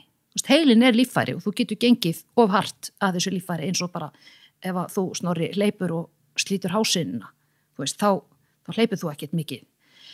En hann semst gekk fram af sér og hann lýsir því í nýju bókinni minni hvernig hann bara hrundi, hvernig hann, þetta er svo alvarlegt, þetta er miklu alvarlegra heldur en ég að átta mig á, hvernig greindarvísitalan lækkaði, hvernig minnið hvarf, hvernig hann gat ekki, hann þurfti að bara taka kvíðatöflur, til þess að geta farið fram í matsal í vinnunni og þetta bara hafði rosalega áhrif á líf hans, en hann líka er einn af þessum sterkum mönnum sem þorði að sækja sér aðstoð, tala um þetta. Þannig að hann er að koma til. Einmitt, og maður hugsa þarna þetta ágætt að vera eitthvað leyndamál eða auðvitað maður bara koma fram með þetta, en samt hugsa maður, hvað er vel gert hjá hann að koma fram með þetta. Hvað þetta er í rauninni counterintuitive, þetta skara svolítið á. Maður hugsa, vel gert hjá hann. Auðvitað er þetta ekkert basic, auðvitað er ekkert bara sjálfsagt að fólk komi fram og tjáu sig svona opinberlega vandamálin sín. En hann líka bara leit út fyrir að vera svo lífsglaður maður og bara hress og brosandi og hann bara, ef ég lendi í þessu, þá geta allir lendi í þessu. Og hann fór með mér í viðtali í Fréttablaðinu, margir sem að tóku einmitt eftir því og sáu einmitt hvað hann er, brosið komið aftur og lífsgleðinu komin aftur. Og þá sagði hann frá því að fólk fóru að taka eftir því í vinnunni hvað hann var orðinn daufur og ólíkur sjálfum sér og þá fór hann að fatta býtu. Ég hef ekki spilað á gítar í 3 ár, ég hef ekki lesið bók í 3 ár, ég hef ekki haft gaman af því að elda mat í 3 ár. Hann var semst búin að vera í kulnunar ástandi í 3 ár. Þá getur bara líkamlega einkennir byrjað að koma fram, eins og hann var að tala um að með eyrnatappa í búðinni og beið út í bíl í 5 mínútur og hann mætti vinnuna á hverjum degi og þess aftar. Og þetta á bara við miklu fleiri kallmenn heldur en við vitum. Einmitt. Og eins og þú kemur líka inn á þarna með hennan unga strák sem bara festist í tölvunni og í rauninni bara lokaði sig frá samfélaginu. Þetta er mjög algengt og maður veit mörg svona dæmi. Og allt tengist þetta, öll umræða það strákar get ekki lesið sér til gags eða hvað hann þetta er ekkert spurning bara eitthvað lesskilning, þetta er bara spurning bara almenna líðan. En Snorri, þú einmitt, ég hef heyrt, þú sagðir þetta við mig daginn, þú vorum að spjalla saman að þú vissir að þetta væri algengt. Nú ert þú svona ungur, öflugur, skapandi og íþróttamaður og hvernig verður þú var við þetta? Af því að þú ert væntanlega í þínum kreðsum eru líka þessir öflugu skapandi og íþróttasinnuðu ungu kallmenn. Hvernig verður þau samt var við fjölda manna sem að lokast inn í ofsakvíða fyrir fram að tölvuna? Einmitt, það er, ég er ég myndi segja mínir nánustu vinir og fólk sem ég umgengst er ekki að lenda í þessu, en þetta er þó svo einhverju gera það og síðan heyrir maður líka rosalega mikið af því og ég held að konceptið sé svolítið að þú hittir ekkert rosalega mikið þetta fólk sem er að lenda í þessu og það er málið, eða það er í rauninni markmiðið þeirra, það er bara einangra sig. Maður, fyrir mig, ég heyri mikið af þessu og ég veit af þessu og ég á 3 bræður og þeir eiga sitt vina á tengslanet og maður bara svona heyrir þetta úr öllum áttum en eins og þú segir, það er einhvern veginn erfitt fyrir fólk sem er að hitta fólk úr hlaupasamfélaginu, maður tekur eftir því að það er miklu minna svona, allavega því fólki sem ég þekki og ég held að það haldist mjög sterkt í hendur að þegar það er fólki sem þú hittir ekki í hlaupasamfélaginu sem er líklega til þess að vera að lenda í þessu, fattar hvað ég er að fara? Tengingina bara ef þú ert ekki að en ég veit ekki alveg hvernig ég á að svara þessu en út af þetta er svolítið áhugavert og ég skil þetta ekki alveg fyllilega en þetta er bara svona svo margþætt í rauninni að það er ekki hægt að segja bara eins og að lesa það sem ég var að segja með að það vanti hreyfingu eða þess að þetta er bara fólk sem bara næri ekki breyk í samfélaginu og þú varst að tala um þessi svona rosalega pressa á kannski ég vil fá þig kannski til að lýsa þig svolítið sjálf út af við tölum það þegar við rættum í símanum daginn að ef þú ætlar ekki að skara fram úr þá bara betra að vera heim í tölvunni. Já, þessi piltur sem er svona flottur, Númi Ólafsson, sem að segir reynslu sína í bókinni minni þegar Karla stranda og leiðin í land. Hann var mikil íþróttstrákur, alveg frá því að pínu lítill og en svo gerist það að hann með ADHD og hann átti við mikla, með svona starffræði blindu, þannig að hann fannst í skólakerfinu smátt og eftir því sem hann varð eldri, þá fannst hann alltaf einhvern veginn vera bregðast. Hann stóð sig ekki jafn vel og hinir sem áttu auðveldara með að læra þetta og einhvern veginn og þegar að þú margoft ert einhvern veginn að valda vonbrigðum af því að þú nærði ekki þessu prófi eða það safnast saman og síðan á kynþroska aldrinum og allt þetta sem að gerast í líkamannum á viðkvæmum aldri, þetta bara einhvern veginn hafði þau áhrif á hann hættir í framhaldsskóla, hann var hættur í íþróttum og einhvern veginn fann sig ekki á vinnumarkaði, hann var bara svo kvíðinn og fór bara að vera þarna inni í tölvunni til að flýja og snýri sólarhringunum við og síðan lýsir hann því hvernig hann fékk hjálp, hvað virkaði fyrir hann og hvað ekki og hvernig hann komst út í vinnumarkaðin, atvinnulífið og lífsgleðina og allt þetta aftur og hann vil svo gjarnan segja, gefa af sér og ná til ungu strákana og þess vegna finnst hann svo gaman að vinna á leikskóla og vera fyrirmynd fyrir ungu strákana í leikskóla í dag en sko ég held að það sé mín skoðun eftir að, og nú þetta bara mín persónlega skoðun og mennirnir í bókinni eru ekkit endilega sammála mér allir ég veit ekkit það, bara sögurnar líka svo mismunandi en það sem að situr eftir hjá mér eftir að hafa tekið viðtöl við fullt af mönnum og líka þú veist marga sögurnar lentu ekki í bókinni þannig að ég tók viðtöl við svo marga menn og flestir í bókinni en ekki allir þannig að ég með uppsafna reynslu og sögur í kollinum. Fyrir ekki, má ég spyrja, var erfiðar að finna kandidata fyrir kallabókina heldur en kvenna? Nei, það var ekki erfiðara. Nei. Það var alveg, já, margir, eða svona, þannig séð, þú mættir alveg, fólki sem var tilbúið til að segja sína sögu í báðum kynjum.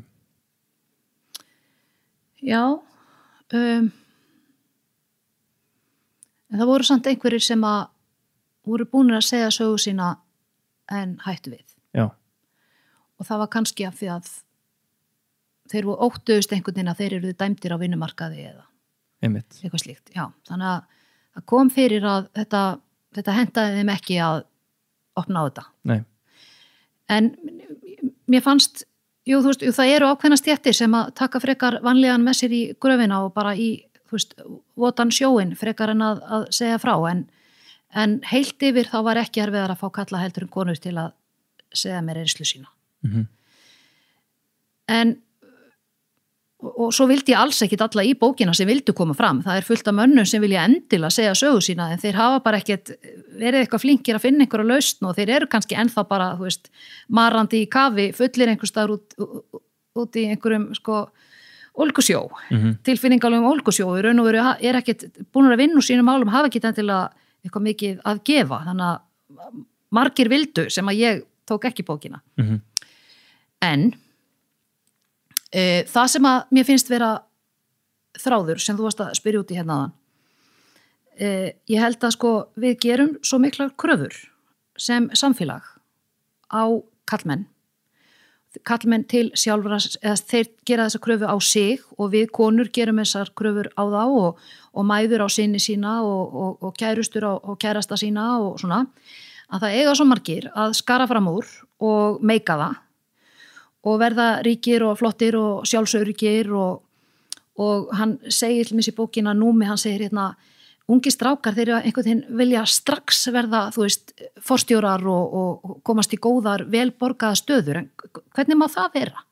Það tekur langan tíma að ná þeirri reynslu og vinna sig upp, en einhvern veginn þá er svo mikið pressa á að meika það strax, það er allir einhvern veginn að verða afreks í öllu og skara svo mikið fram úr og það átti ekki að skara fram úr á einu sviði, þú átti einhvern veginn að meika það á öllum sviðum.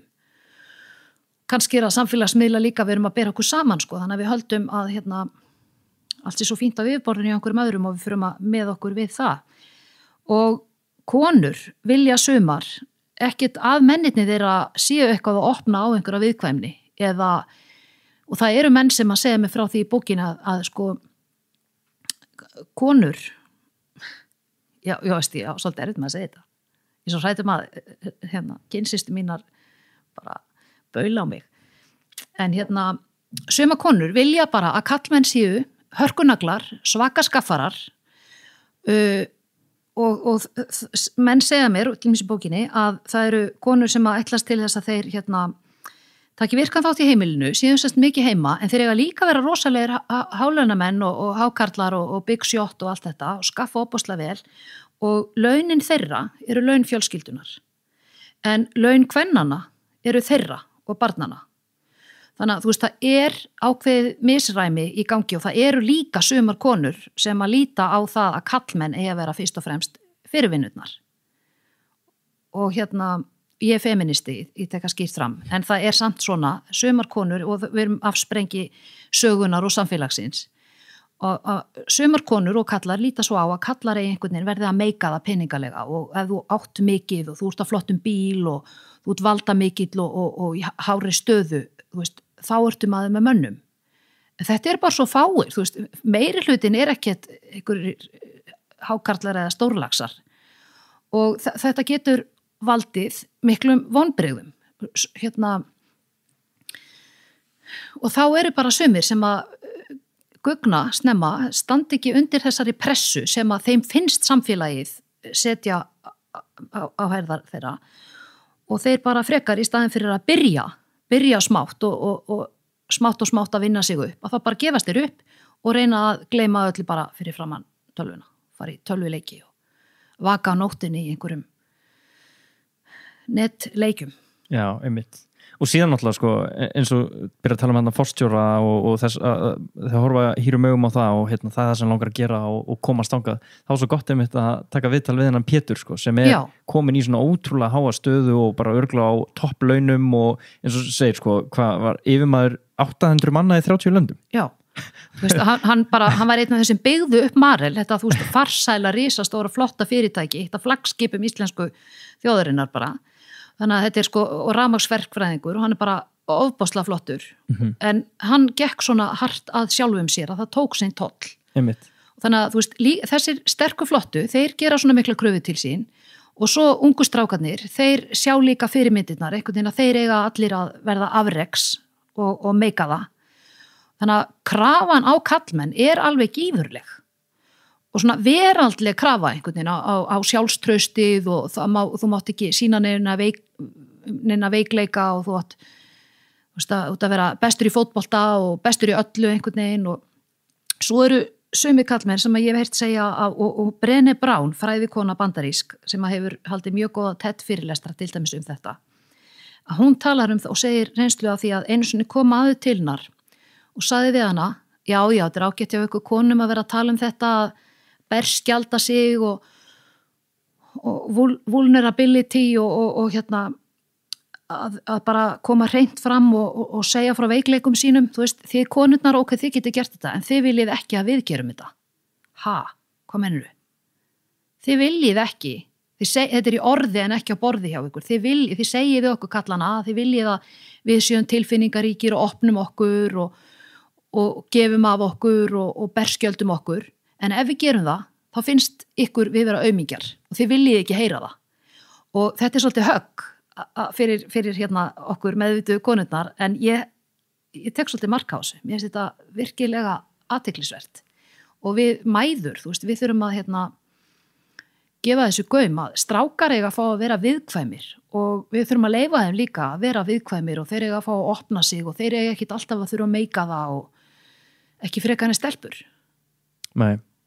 Einmitt og út að ég sagði hann svona með þetta fólki kringum mig áðan þá svona tók maður kannski eftir því að í grunnskóla til dæmis bara fólk og það sérstaklega strákar og bara minni reynslu þá ætla ég frekar að tala um strákan heldur en stelpuna út að það var miklu meira ríkjandi vandamál þeirra megin heldur en stelpnana megin að bara ég meina að ná sér ekki á strik strax í grunnskóla að verða strax eftir á að fara í sérkennslu eða eitthvað svoleiðis bara þú tekur þetta út í lífið bara þú horfir á þig á ákveðin veg ef að þú nærði ekki einn svona halda í við tempóið í grunnskólakerfinu sko, frá 6 ára aldri þetta er bara að fara að hafa áhrif alltaf og ég hef bara séð mikið af svona tilfellum allavega úr mínu lífi og akkurat núna þá næ ég ekki að hugsa eina stelpu en 20 stráka sem bara detta af lestinni strax.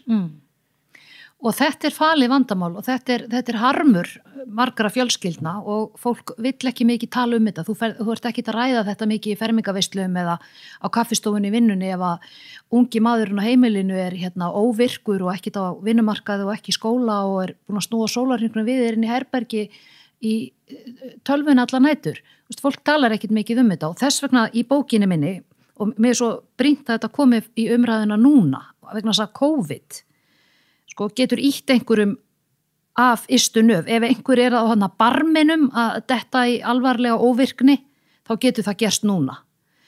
Og það er til dæmis félagsráðgjafi, Þórarinn Þórsson og Helgi Rúnar Andrason, sálfræðingur og líka Guðmundur Jónsson, sagnfræðiprófessor við Háskóla Íslands. Þeir tala líka þetta fræðilega í bókinni minni. Kallmennsku og kalla sem brotna og hvernig þetta verið í gegnum tíðina og gefa ráð og mér veist mjög góð ráð hjá til dæmis sálfræðingunum og félagsráðgjafanum og þeir að tala ef þú ert með fuglsunga í hendi ef þú kremur hann fast að þú vilt vernda hann er svo viðkvæmur og þú óttast og hann get ekki flogið og þið langar svo að vera góðvina litla fuglsunga og þá heldur hann svo fast í hendinni og þá kremur hann. Og þessi sérfræðingar að vara við því. Þetta megum við ekki gera við ungu mennina. Við þurfum að já og svo ætla ekki að segja meira því að þetta er allt í bókinni. eins og hann Númi sem að, ég meina þetta er svona ég tengi nú meira við þetta sem hann er að tala og sérstaklega bara í kringum minn aldurshóp frekar heldur en Pétur, þó sem mér mjög gaman og bara verðugt hjá Pétri að stíga þarna fram. Sem þessi mikli framkvæmdastjóri. Já, bara sem fyrirmynd. Já. Og en hvað var það sem er að hjálpa Núma og hvernig vinnur maður sig, hvað fyrstu skref tekur maður út úr þessu? Já, hann lýsir ýmsu sem að virkaði og virkaði ekki og sálfræðingarnir og sálfræðingur félagsráðgjafinni til dæmis að tala að þú heldur ekki fuglsunga í hendi og kremur hann til að vernda hann. Það gerir illt verra en þú verður að koma af stað einhverju hreyfingu. Að gera ekkert er bara ekki boði.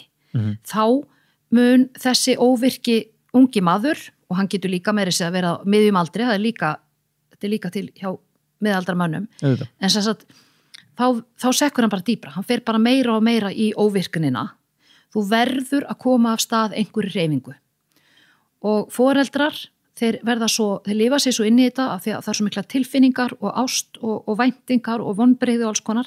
Þeir get ekki gert þetta einir, þeir verða að fá einhverja aðstoð fagfólks til að leiða sig í gegnum þetta, fá að tala þetta við einhvern og fá leiðbeiningar og síðan að þarf að segja við þennan einstakling, heyrðu, við getum ekki haft þetta svona. Hvað viltu gera? Og þú þarft að gefa honum einhverja valkosti, eins og gerðist þarna með Núma, til dæmis, þetta var orðið svo alvarlegt ástand, foreldrar hans voru að missa heilsuna, afans og amma voru farin að gráta, þú veist, bara sorg yfir að horfa á flotta strákin, kóðana svona niður og þá voru honum sett úrslitakostir, bara annarkost ferð þú á heilsustofnun í Hveragerði og ferð aðhlynningu, lækna og fagfólks núna eða við setjum rúmið þitt út á kerru og keyrum það og þú átt að búa hjá ömmuðinni og ferð ekki að búa hérna lengur. Það voru sett úrslitakostir en hann gat valið og þannig að það er verið að benda á, þessi sérfræðingur og líka Númi er að benda í bókinni á ýmsa leiðir að þú verður að koma af stað breytingu, einhverju hreyfingu og segja kannski, þú vilt ekki þetta sem ég er að stinga upp á, hvað viltu þá? Og þú hefur 3 mánuði til að breyta stöðunni.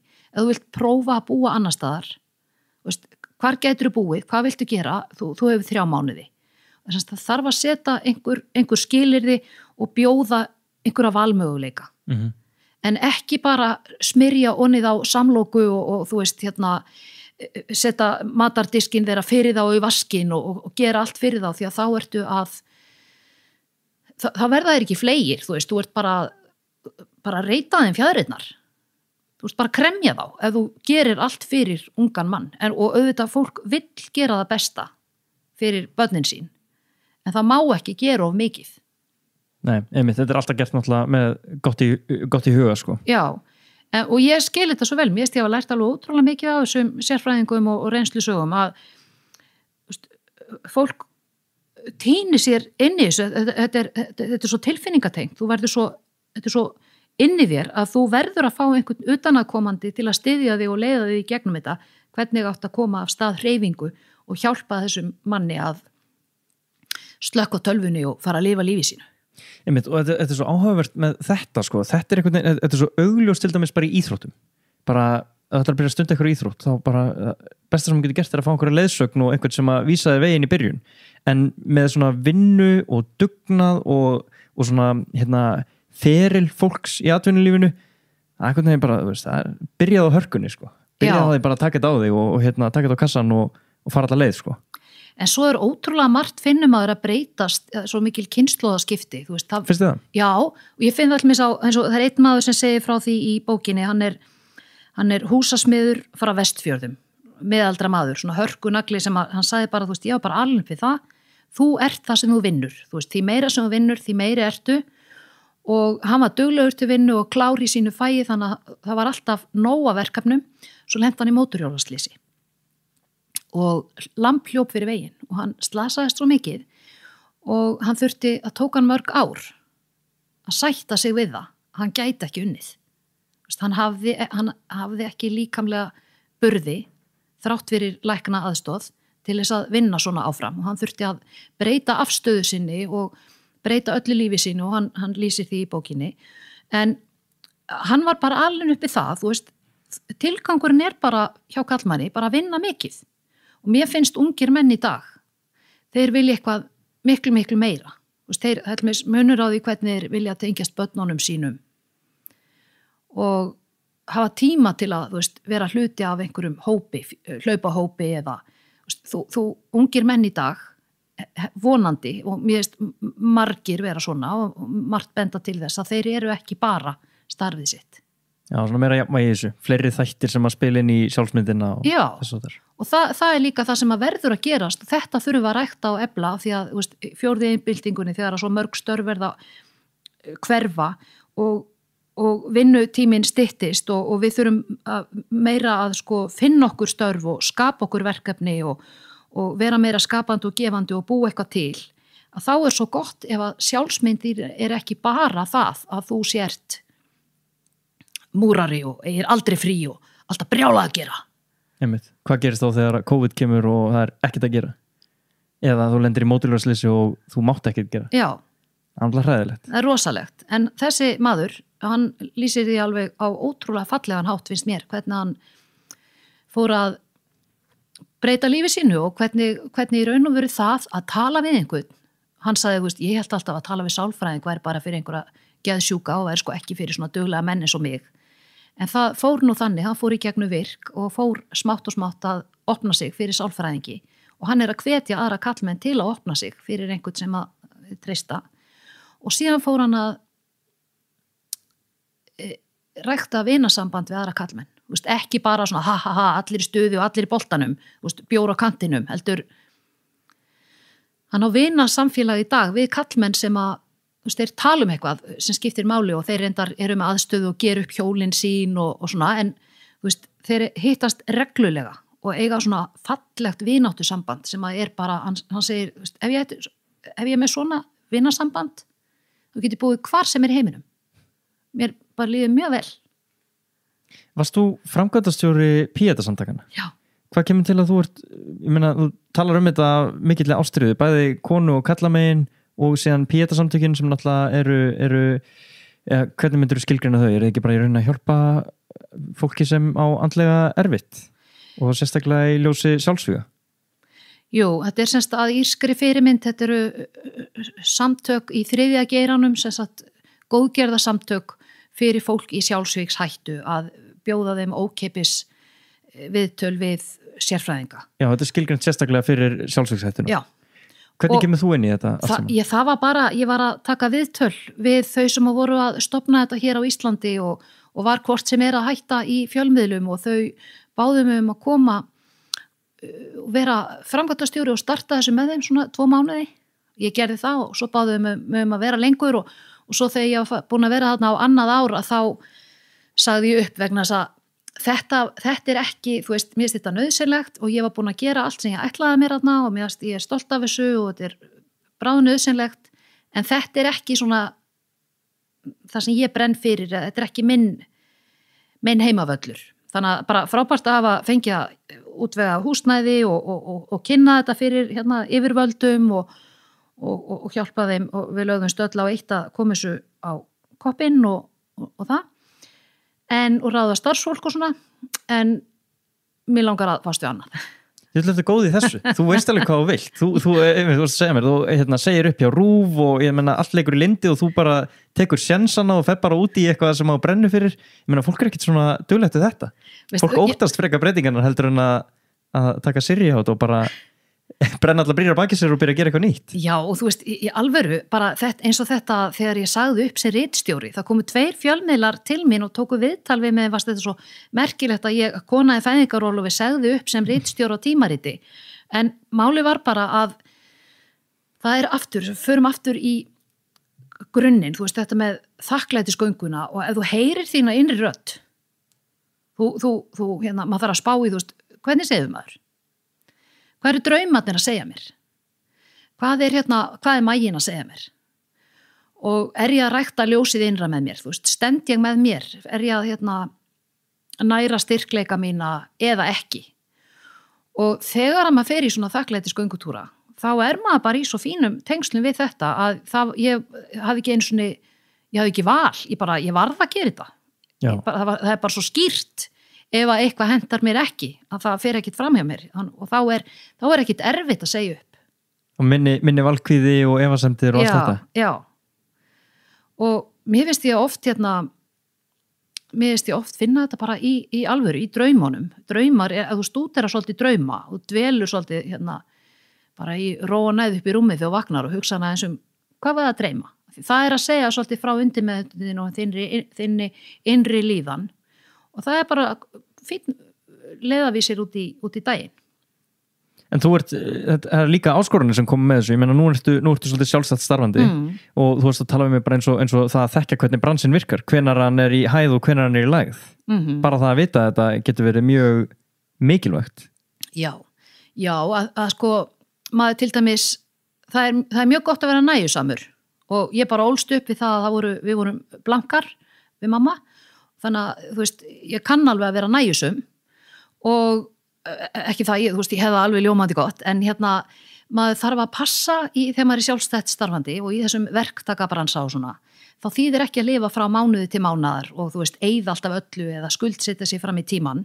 Maður þarf að vera bæði nægjusamur og eiga alltaf einhvern varasjóð, af því að það koma tímabil þar sem að verkefni detta upp fyrir eða bara rosalega lítið að gera á ákveðin tíma og svo þarftu líka að sinna heilsunni því að svo koma á ákveðinu mánuðum, þá brjálað að gera, þá koma mörg verkefni í einu og þá þarftu líka að vera, þú veist, hafa eitthvað að gefa, þá þarftu að vera með fullan bensíntank sko og þannig að maður þarf að sem svona sjálfstætt starfandi, þá þarf maður að vanda sig að lifa og eða ekki öllu, eða ekki umfram efni.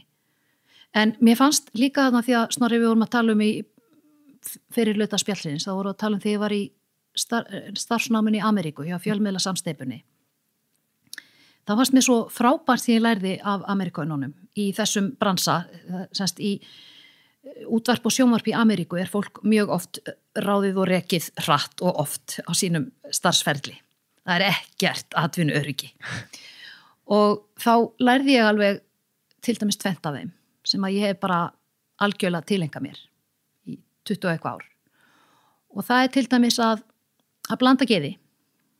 Að þegar maður úti á meðal fólks, þá blanda maður geði. Þú veist, maður stækkar tengslanetið, maður gefur af sér, maður kynnist fólki, maður segir frá því hvað maður að gera og svona, ég alltaf að sá fræjum í mannlegum samskiptum. Og ef þú sáu fræðum í mannlegum samskiptum, þá uppskerðu líka. Og þá, þegar að fólk veit af þér og þá leitar það til þín þegar það þarf á því að halda. Þannig að maður getur með samskiptafærni og með því að blanda geði, þá getur maður aukið möguleika sína og skapa sér fleiri verkefni. Og þá þarf maður að hugsa þetta svolítið til lengri tíma. Og síðan fannst mér frábært, segir örstuð og sögu úr Ameríku, þetta var í... Það Ameríku-æventyr er alveg magnað. Þetta er alveg geggjað. Þú veist, ég á aldrei eftir að gleyma þessu, og ég mun aldrei verða söm. Já, ég tala ekki neitt annað á elli heiminu lögregla. En þú veist, þetta var náttúrulega líka svo brjálaðislega mikil upplifun að vera í alvöru í skotheldu vesti að leita líkum í skurði, þú veist, bara just another day in the office, þú veist. Já, nema hvað, ég var í Milwaukee og það var haldin ráðstefna og ég var á útvarpsstöð og það var haldin ráðstefna á stóru hóteli fyrir allar útvarpsstöðvarnar í Milwaukee og alls konar erindi og rosa gaman og þetta er á föstudags eftirmiddegi og þegar erindin eru búin að þá er boðið upp á kampavín og bara svona kokteil. Mér fannst þetta frábært, enda vinnuvikuna svona, þetta var svo, ég vann með svo skemmtilegu fólki þarna og svona, þannig að ég bara stóð þarna með kampavínsglasi mitt og svo allt í einu bara var ég ein. Allt fólki sem ég þekkti var farið, það blandaði sér bara inn í hópin og fór út allt og nei blessu, nei blessar, heyrðu, ert þú ekki að vinna þarna og sæla blessu, hef ég kynnt mig fyrir þér? Og svona sá ég að þau voru búin að dreifa sér salin bara run, og ég stóð einarna með mitt kampavínsglas. Og þetta var eitthvað á þeim tíma, þá var þetta eitthvað sem var mjög óíslenskt að fara svona í samkeppnisumhverfinu í fjölmiðlabransanum og verða svona besti vinur óvinnarins. Já, ég þannig að voru að tala við fólki frá hinum stöðum. Já. Ofsar rest, þú veist, að kynnast þeim. Já. Og svo í fatahenginu þegar við erum að fara, þá segi við, hvað það skríti, ég var bara ein og þið voru bara besti vinur óvinnarins. Og það var ofsalega hörð samkeppni sko milli miðla þarna í Milwaukee. Já, ekki trúið. Þá bara horfðu þau á mig ránkvolt í sér augunum og sagði, Sirri mín, hvaðan kemur þú eiginlega? Þú veist, til hvers heldur að við séum þetta? Við viljum ekki bara að strjúka hvert öðru. Við erum komin af því að við vitum ekkert hvað gerist á morgun og við þurfum bara að þekkja bransan, við þurfum að láta vita af okkur, við þurfum að þekkja fólk, eiga möguleika ef að okkur er sagt upp á morgun eða okkur langar að skipta vinnu eða bara tækifæri opnast. Við þurfum að blanda geði. Og á þeim tíma var þetta ekki eitthvað sem var algengt í kokteilboðum hjá íslenskum fjölmiðlum. Það var meira svona allt í hólfum.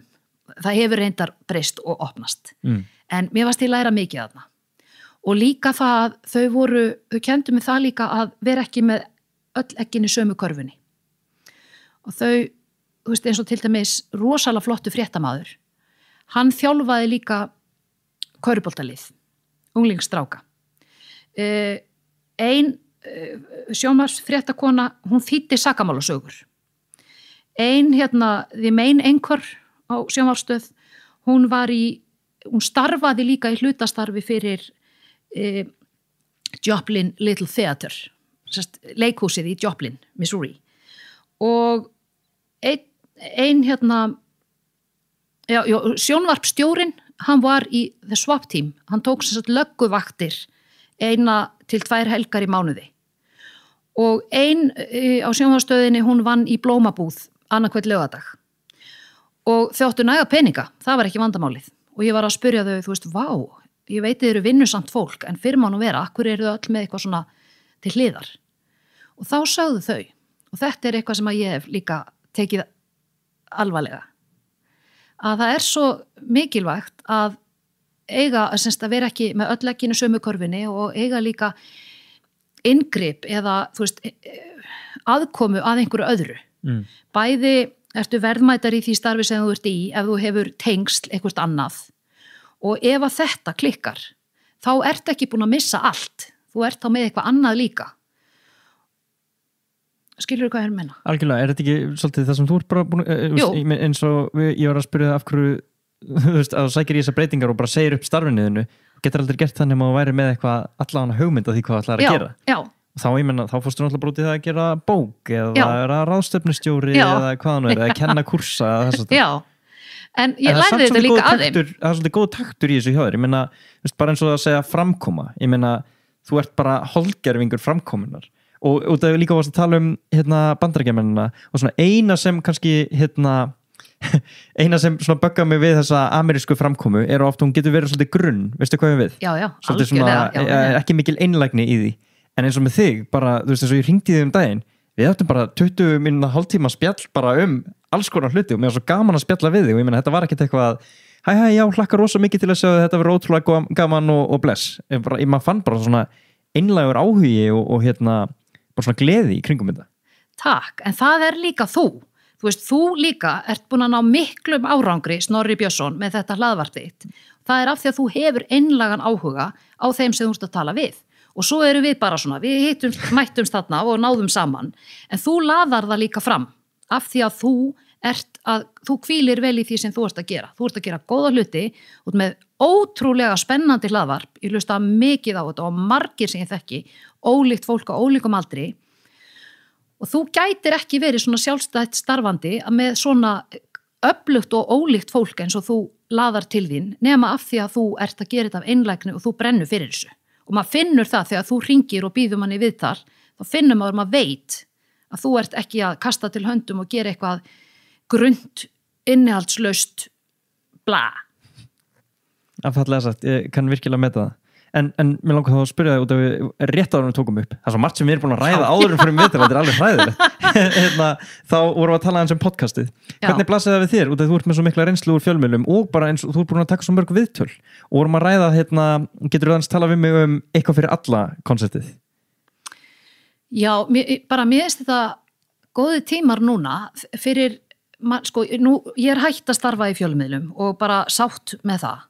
Ég er bara búin að taka nóga viðtölum en ég hef svo mikinn áhuga á fjölmiðlum og umræðu og ég náttúrulega, svo vinn ég við að kenna þannig að það fylgist ég líka vel með en þetta var svo mikið þannig þegar það var, einu sinni var náttúrulega bara ein útvarpsstöð og svo voru einhverjir, kannski, svo ég var ritstjóri síðdegis útvarps Rásar 2 og ég var einu sinni með morgunsjónvarpið og stöð 2 og þú veist, í svona þáttum þá þarf að vera eitthvað fyrir alla og þá verður oft rosalega stutt fyrir marga þannig að ef þú hefur mikinn áhuga á einhver efni þá finnst þér svolítið leiðilegt þegar það er búið eftir 3 mínútur eða 8 mínútur og þess vegna finnst mér þetta svo góði tímar í dag þegar að maður getur í staðin fyrir að það sé eitthvað fyrir alla og eitthvað stutt fyrir alla, pínulítið fyrir alla svona bland í poka, að þá getur hver og einn í dag fundi meira bara það sem hann brennur fyrir, eins og ef þú hefur áhuga á hlaðvarpi eitthvað nörda dæmi eitthvað, þú veist. Prjónaskap. Já, eða þú veist, þú getur fundi bara það sem að þú brennur fyrir og þú getur söktir á bólakafiða og þá er ekki verið að tala það í 3 mínútur eða 8 mínútur, heldur, ef þú hefur áhuga eins og bara þegar ég kynntist podcastinu þínu fyrst og ég var að hlusta á Gauta Gretarsson að þannig var efni sem ég hafði áhuga á og þá fekk ég líka að heyra lengi og mikið alls konar varðandi hreyfingu og vellíðan og allt þetta sem að hann Gauti Gretarsson sjúkraþjálfari hefur fram að færa og þannig að mér finnst þetta svo gefandi tímar að maður getur sökt sér niður í það sem maður hefur áhuga á og fundið, hver og einn getur fundið, það er ekki lengur verið að reyna að ná til allra heldur bara ná til markhópsins. En svo þarf náttúrulega einhvern veginn líka að borga fyrir þetta og þar erum við ekki alveg komið lausnina finnst mér. Eins og hljóðbækur og annað, þú veist, það þarf náttúrulega að borga fyrir vinnuna, það þarf að borga höfundum, það þarf að borga ritstjórninni og hönnuðum og það þarf að borga fyrir þetta einhvern veginn. Hver ætlar að gera það, þú veist, og þannig að við erum á svona spennandi 9 tímum en við hefum einhvern veginn eftir að aðeins að finna betur út úr þessu hver á að borga fyrir til dæmis hlaðvarp eins og ég er svo hlýðin að þegar að ég var svo hrifin af þegar ég kynntist þessu hlaðvarpiðinu og þá hafði ég heyrt að Joey and the Juice var sem sagt kostaði þáttinn og svo var ég hvort sem svöng og var að fara í bæinn þannig að ég fór á Joey and the Juice og keypti þar af því að mér fannst þetta flott fyrirtæki að velja það að styrkja svona umræðu þátt en ekki bara eitthvað svona eitthvað 3 mínútna stuð Þetta svo góð hugsun hjá þér, sko, ég alveg, mér finnst þetta brilljant og að þú hugsir þetta það djúpt, sko, fyrir ekki heldur að vera, þetta svona eins og fólk sem fyrir á fréttasíður og slekkur á öllum auglýsingunum, með svona hliðaforrit sem að blokkar allar auglýsingarnar. Ég meina, tilætluna sem er svo mikil að þú fá bara allt efni frítt, en samkeppnin líka svo mikil því að þú segir, herru, það er ómikið auglýsingum á þessum fréttamæli, það er bara næsta. Og hann er líka með allar nýjustu fréttirnar og örugglega bara fínt skrifaðar, en ég held að við séum svolítið að leysa þetta í áskriftarleiðum, svona til lengri tíma litið. Já, eins og ég kaupi Stundina til dæmis, mér finnst sjálfsagt mál að því ég vil fá vel unnar greinar og ég vil gagnrýni, að þá finnst mér sjálfsagt mál að borga fyrir það. Einmitt. Og Spotify og eins og þú nefnir Storytel, er ekki Storytel áskriftarleiðir? Þú borgar mánaðarlega eða eitthvað? Jú, fólk kaupi sér áskrift mánaðarlega af hljóðbók. Einmitt. Já, en þú veist, og það er eitthvað sem við eigum eftir að finna lausn á vegna þess að til dæmis eru sumar bækurnar mínar eru inni hjá Storytel, það er að segja laðaðu til það góða og örugg tjáning betri samskipti og síðan barnabækurnar mínar Tröllastrákin. En það eru ekki komnar nýjustu bækurnar mínar þegar kona brotnar og leiðin út í lífi á ný og þegar karlar stranda og leiðin í land, það er ekki inn á Storytel.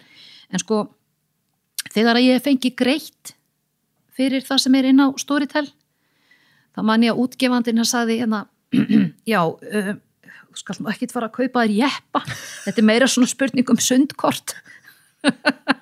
Við erum að tala um aura. Já, einmitt og ég er ánægð með að segja, sko, við erum svona ennþá að leita lausninni, en áskriftarleiðin, sko, bara eins og með Spotify og þetta sem þú ert að tala um með aurana, þú veist, þetta er mjög sterk umræða frá tónlistamönnum séð að, þú veist, allir að borga fyrir tónlistina en tónlistamæður er ekki að fá nóg fyrir sinn snúð. Það er ennþá vandamálið, enda er þetta svolítið skrítið, menn að ég er ekki að kaupa mér plötuna frá þessum tónlistamanni og peningurinn fer að einhverju hluta óspiltur til hans, heldur er ég að kaupa mér áskrift að allri tónlist sem er inn á Spotify ef við tökum það dæmi. Þú veist, meina, þetta eru milljónir, 100 milljónir laga. Það er svolítið erfitt að dreifa þessu jafnt, sko. Já, en og að dreifa jafnt er nú ekki lýsing heldur á nútímanum því að það er svo bara mikil misskipting, bara ef við tökum til dæmis leikara, Hollywood leikarana, það er einhvert pínulítið brot af þeim sem fá nánast öll launin og síðan er sko megin þorri leikarana sem er ekki orðnir, þú veist, Denzel Washington eða stærstu stjörnurnar, þeir eru bara að skrimta. Þannig að, já. Þetta er einmitt, en það síðan þegar þú nærða að skara fram úr, þá farið ríflega borgað. Já, og kannski miklu meira heldur en þú hefur gott af og þið líður vel með. Já, algjörlega. Og þetta er ég held að það heitir Pareto Distribution, þess að þetta er rauninni að því starra sem eitthvað verður, því rauninni starra verður það. Þú veist, stærstu borgirnar, fleiri flytja, það er skógurinn, þú veist, hann verður stærri, þú finnur aldrei eitthvað 1 og 1 tré hér og þar eða eina smáborg hér og þar, þú veist, það stóra verður ennþá stærra. Já, og í COVID, þú veist, ríkasta fólki verður enn ríkara. Bara einmitt klassiskasta dæmið, þetta 1% og allt svoleiðis, sko. Þannig að það er mikið svona ójafnvægi í gangi. Já. Ætla að sé óhjákvæmilegt? Nei, það nú ekki. En nú eru komin út í pólitík. En eitt með þetta að út af þú nefndir Hollywood, sko. Já. Þú veist, ég meina, ef þú ákveður að vera leikari, þá ert að keppa við svo ótrúlega mikið af hæfileika ríku fólki og ekkert af því. Og ef þú ákveður að vera fótboltamaður, þú veist, meina, samkeppnin er gríðaleg. En ef þú nærð að búa til einhverja blöndu af einhverjum 2 hæfileikum, ég meina eins og það bara að vera góður í framkomu og góður að prjóna. Herðu, ok, þetta er þá kannski búið til prjóna kennsluvídeó eða þetta er að gera prjóna podcast. Ok, allt í einu samkeppnin orðin minni. Markhópurinn er miklu minni, en hann er til staðar. Og þú getur skara fram úr í þeim markhópi, þú getur blanda saman hæfileikum og skara fram úr í þinni blöndu á hæfileikum, en það er alltaf bara að velja einhvern einn hæfileika, söngvari, tónlistarmaður eða fótboltamaður eða hvað sem hann er, þú getur treyst í að samkeppnin er að fara að vera gríðaleg. Já, og þessi tímar sem við lifum á hafa opnað alveg ótrúlega möguleika sem maður hefði ekki getað séð fyrir einhverjum 15 árum til dæmis og bara nákvæmlega því þú talaðir um þarna prjónamennsku og netheima og það allt, að ég á til dæmis vinkonu og dóttir hennar bara búin að, við erum að tala að make það big time, hún semst heklari og tala spænsku og gerir flott vídeo og með vídeo og alls konar á netinu semst að kenna hekl og selja út allan heim hekl uppskriftir. Hún heitir hún Tinna Þorvaldar Þórudóttir og hún bara virkilega búin að slá í gegn út allan heim. Á spænsku sem sagt? Já, hún talar íslensku, spænsku og ensku, en bara af því að hún svo flink að hekla og að búa til út úr þessu konsept og skapa nýjar uppskriftir og kann að nýta sér tæknina, að þá nær hún til hekl áhuga fólks út allan heim. Og ég meina, annað frábært dæmi bara Sólrún Diego, svo við tölum aðeins meira hana. Já. Ég meina, hún líka, það svo gaman við hana, hún talar alveg einlægni bara svona feimnina og þess að þar. Og ég meina, ef hún væri ekki með svona sína framkomu og fjölmiðlafærni á hreinu, þá gæti hún bara verið að þrífa ein heima á sér og ekki sýnt neinum frá því. En í staðinn hún að blanda þessu tvennu saman og búa til einhvers konar atvinnu úr því. Já, mér fannst ótrúlega gaman að hún væri í náminu hjá mér á Bifröst og af því að það er svo miklu möguleikar fyrir hana og ég var að tala þetta við hana eftir á, við hlusta á hlaðvarpið þar sem að þið voru saman hérna og hafði samband við hana eftir á að hún býr yfir alveg ótrúlegri reynslu. Hún með 40.000 fylgjendur, hún búin að skapa sér bara risanafn og getur kennt fólki allt mögulegt heimilið og að gera huggulegt í kringum sig og síðan núna með skipulagningu. Ég er bara mjög spennt að fá bókin hennar nýju skipulag. Og síðan ætlar hún að bæta, því að þarna hún hefur ótrúlega mikla færni og þekkingu og flotta reynslu sem ekki mjög margir hafa og er búin að skapa sér þekkt nafn með 40.000 fylgjendum og síðan er hún komin í háskólan á Bifröst og ætlar að bæta fræðilegu hliðinni við. Þá getur hún tekið þetta enn lengra sem er bara aðdánavert. Já, algjörlega. Og þarna, einmitt, bara svona til að undirstrika aftur þetta svona samspil. Ég meina bara, og þess vegna finnst mér líka svolítið áhugavert að ræða við þetta og allt í tengslu við fjórðu iðnbyltinguna og hvert við erum að stefna. Framkoma og að kunna að selja þína þekkingu getur bara búið til atvinnufarveg fyrir þig. Já, og það eru svo ótrúlega margir sem að skjóta sér í fótinn bara strax. Þú veist, mér finnst margir, ég tek stundu fólk í engatíma þar sem ég er með upptöku og þau eru bara að æfa sig í því að segja við hvað þau vinna. Þau eru kannski frumkvöðlar, fólk með fyrirtæki eða eitthvað hefur skapað sér og er að búa til eitthvað alveg sérstakt og það bara getur ekki sagt við hvað vinnur. Og ég þjálfa svona fólk þar sem að það kemur og við þurfum að það þarf að læra að búa til og mér reyndar lyftukynning aðeins of þreytt en það þarf að læra að geta kynnt sig. Þú veist, margir eða í erfiðleikum með að kynna nafnið sitt. Fólk getur verið hámentað og eldklárt fólk en það talar óskýrt og segir nafnið sitt óskýrt. Núna heiti ég. Núna heiti ég. Þú fyrir ekki Guðmundur Pálsson heiti ég, sagðan, heiti ég. Og þannig að ég er ofta að segja fólk bara, taktu utan um nafnið þitt. Þú heitir þetta, vertu stoltur af því. Og fólk hefur ekki heyrt þetta áður. Ég heiti Guðmundur Pálsson, en ekki, heiti ég. Og þannig að sumir þurfa bara að æfa sig í þessu og hafa kannski, þú veist, 5-falt háskólapróf, en bara þurfa að læra þetta og líka það að geta sagt við hvað þeir vinna. Þannig að þegar þeir sita einhver staðar á flugvelli og spjalla við einhvern eða sita í flugvelli 5 tíma með einhverjum og er að spjalla, að þá er ríkt hjá Íslendingum að þeir bara ganga út frá því sem vísa og allir viti hvað þeir að gera. Ég hef oft hitt fólk sem að segir manni ekkert. Það ætlast til þess ég gefi þeim alls konar ráð og svona, en þau gleyma alveg byrjunni, hvað heituru, við hvað starfaru. Þau segja það ekki, af því að, ég veit ekki hvort þetta af því að við erum svona samtengt, fámennt samfélag, að sumir halda einhvern veginn að allir viti, að þau séu nafli alheimsins og allir viti að þau reka svona fyrirtæki eða ljósutinn á þjónustu eða ég veit ekki hvað. En maður á að, þannig var ég að læra af Amerikununum þetta að sá fræjum í mannlegum samskiptum.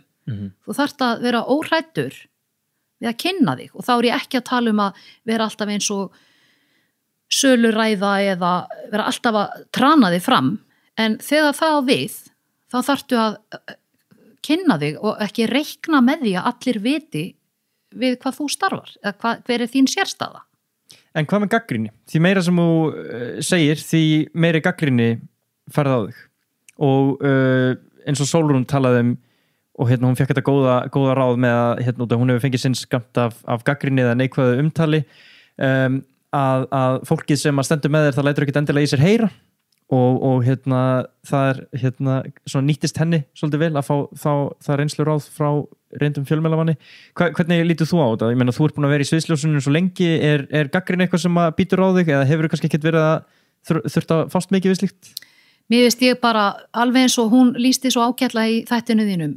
Ég er viðkvæm, mér langar að gera vel, mér langar að standa mig og ég tek gagnrýni nærri mér en það er náttúrulega venst en þegar ég var með þættina fólk með Sirrý á Skjá 1 í 5 ár á hverju miðvikudegi á besta tíma þá var ég svo oft með alls konar viðkvæm málefni og bara geggjað áhorf og ég er svo fegin að það voru ekki samfélagsmiðlar þá. Ég myndi ekki vilja gera þetta í dag á tímum samfélagsmiðla að vera með svona. Grínlaust? Nei, það er náttúrulega heldur engin svona þáttur í dag en það var eitthvað barnaland og það var einstaka sinnum sem að var svo vitlaus að fara að kíkja eitthvað á þetta og þá barnaland ég sá ég einhvern tíma þegar komu konu sem voru að tala og gefa af sér og segja í mikilli einlægni frá alveg rosalega viðkvæmi málum það hefði bara að fá þakkir skildar fyrir að opna sig og deila þessu með okkur að þá voru stundum einhverjir á barnalandi að breiða út óhróður og legar og þær og börnin þeirra og svona og ég bara blandaði mér inn í það og bara hvernig dirfist þið bara taka börnin þeirra fyrir og eitthvað svona og ég hefði ekki viljað lendi þess á samfélagsmiðlum og líka svona alls konar ranghugmyndir eins og einhvern tíma var ég með fólk sem var illa statt og þau voru veik og ég var eitthvað fjallum þeirra málefni þá sá maður á barnalandi hvað er nú að Sirrý? Akkur getur hún ekki bara gefa þér nýja þvottavél? Eða nýjan bíl? Hvað er nú að henni? Eins og ég kona með sjónvarpsþátt á pínulitlu Íslandi hefði einhverja burði til að gefa einhverju fólki bíl Ópera getur það í Ameríku og þarna fann ég tók nærri mér svona þetta var náttúrulega bara vanþekking en ég er fegin að vera ekki að starfa við svona á tími samfélagsmiðla. Nei, einmitt og það er náttúrulega ekki skrítið að fólk fælist frá því að gera eitthvað, að skapa eitthvað og hætta á því að sviðsljósið beinist á það sjálft þegar þetta er umræðan En svo er líka annað sem að krókur á móti bragði, en mér finnst líka krókur á móti bragði það er að rækta hrós að beita hrósi og á námskeiðunum mínum ég með alls konar námskeið eins og út frá bókinni laðaði til það góða eða örugg tjáning, betri samskipti hvort heldur sem þá fjallaði töluvert það hvernig við getum ef þú ætlar að hafa örugga tjáningu þá þarftu að geta hrósað og þú þarft að geta vera það stór að þú getur hrósað öðrum. Sumir eru svo uppfullir af sjálfum sér og í raun og veru svo litlir inn í sér að þeir geta alls ekki hrósað öðrum. Þeim finnst þeir tapa ef að öðrum er hrósað. Og ég prófaði það þegar ég var með áberandi sjónvarpsþætti að ef ég varð eitthvað, ég verða gagnrýnd og var eitthvað lítil í mér eða eitthvað, þá fór ég bara hrósa konum meira og ég man bara, heima hjá mér horfði á sjónvarpið, ég bara hrósaði upphátt Þóru Arnórsdóttur, bara hún er svo eldklár og frábær og Jóhanna Vigdís Hjaltadóttir, hvað hún les fram úr skarandi flott fréttirnar og bara eitthvað svona, að þegar að ég fór að hrósa öðrum konum upphátt og þær heyrðu það ekki einu sinni, mér fannst ég senda frá mér einhverja góða strauma ég stækkaði við þetta og ég er með alls konar verkefni varðandi hrós sem ég nota á námskeiðum og mér finnst að gefa hrós, þetta er eins og að gefa rós, þú þarft líka að kunna að taka á mótinu og segja takk þannig að það er mjög skemmtilegt að vera með námskeið og vinna með hrós og semst að þegar að því að það er svona gullkort sem að ég held upp á, ef þú hjálpar einhverjum að klífa tindinn þá kemst það sjálfur. stendur bókinu Orð í gleði. Og mér finnst þetta að vera svolítið svona. Maður stækkar sjálfur þegar maður þorir að viðurkenna og vekja athygli á hæfileikum og kostum annara. Já, algjörlega. Þetta er krókur á móti bragði. Krókur á móti bragði, einmitt.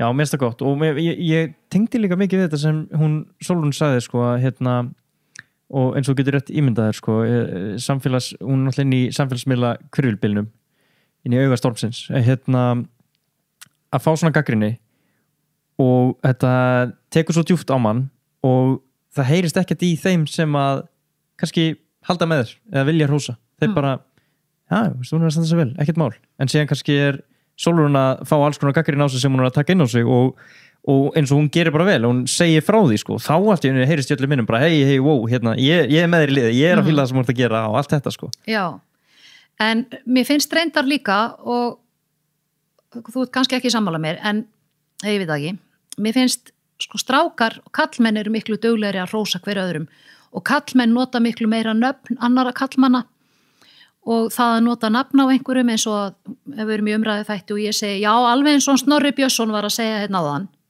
þú stækkar aðeins við það og kallmenn eru mjög góðir að gera svona við hvern annan.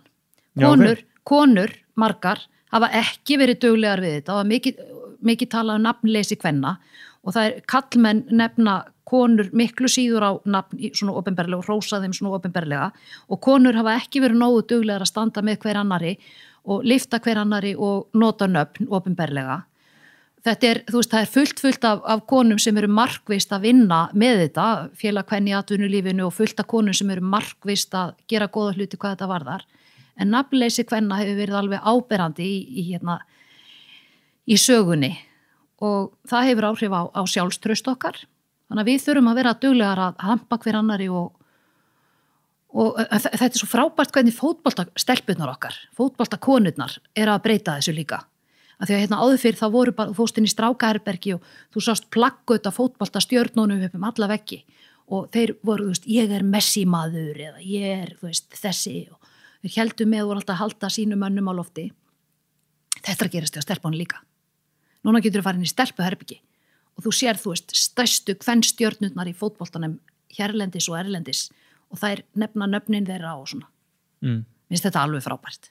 Já, ég bara gjörði var við þessa umræðu nafnleysi, eða svona, sko, svona dítiluð og þú ert að lýsinni, sko.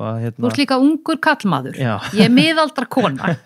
Já, nei, ég er bara áhugavert, að segja síðan að kallar sér duglegir að nota nöfnin og svona, sko. Ég ekkert heyrt mikið af þessu. Nei, en þetta er semst mikið að breytast og mjög mikið að breytast finnst mér með fótboltastelpunum okkar og þeirra góða árangri og hvað eru markvisst einhvern veginn svona að standa saman og lyfta hver annari svolítið.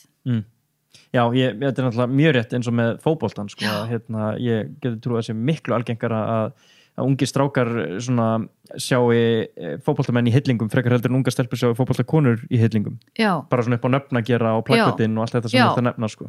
Og svo svona flottar sko íþróttafréttakonur eins og Kristjana Arnarsdóttir á RÚV og fleiri flottar að þær hafa líka með því hvað þær eru bara framúrskarandi góðar og þá hafa þær líka fjalla mikið kvennaboltan og þær fengu nú Edduverðlaunin, Kristjana Arnarsdóttir og Edda Sif Pálsdóttir fyrir umfjöllunum kvennaboltan og þetta bara skiptir miklu máli upp á sjálfstraust kvenna, ungar stúlkur sem eru að vaxa úr grasi að eiga fyrirmynd og að konur séu nefndar á nafn og við þurfum að spá í þessa hluti alveg eins og er ekki nóg að pæla bara í því sem er neikvætt á samfélagsmiðlunum, við þurfum líka bara að sjálf að bregðast við og gefa þá í, efla þetta góða.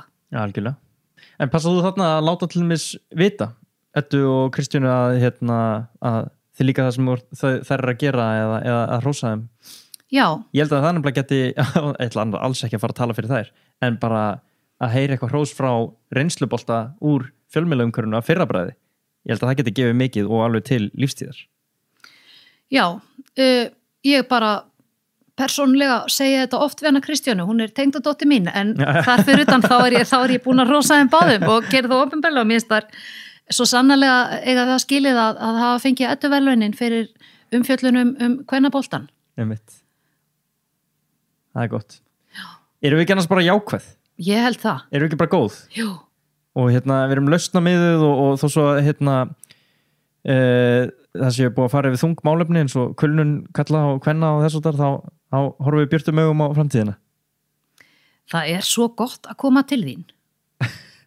Og ég ætla að halda áfram, Snorri Björnsson, að hafa því í eirónum podcastið þegar ég er að labba að labba í Öskjuhlíðinni, að labba með frá sjónum kringum flugvöllin út á Gróttu og svona og hlusta á gott hlaðvarp.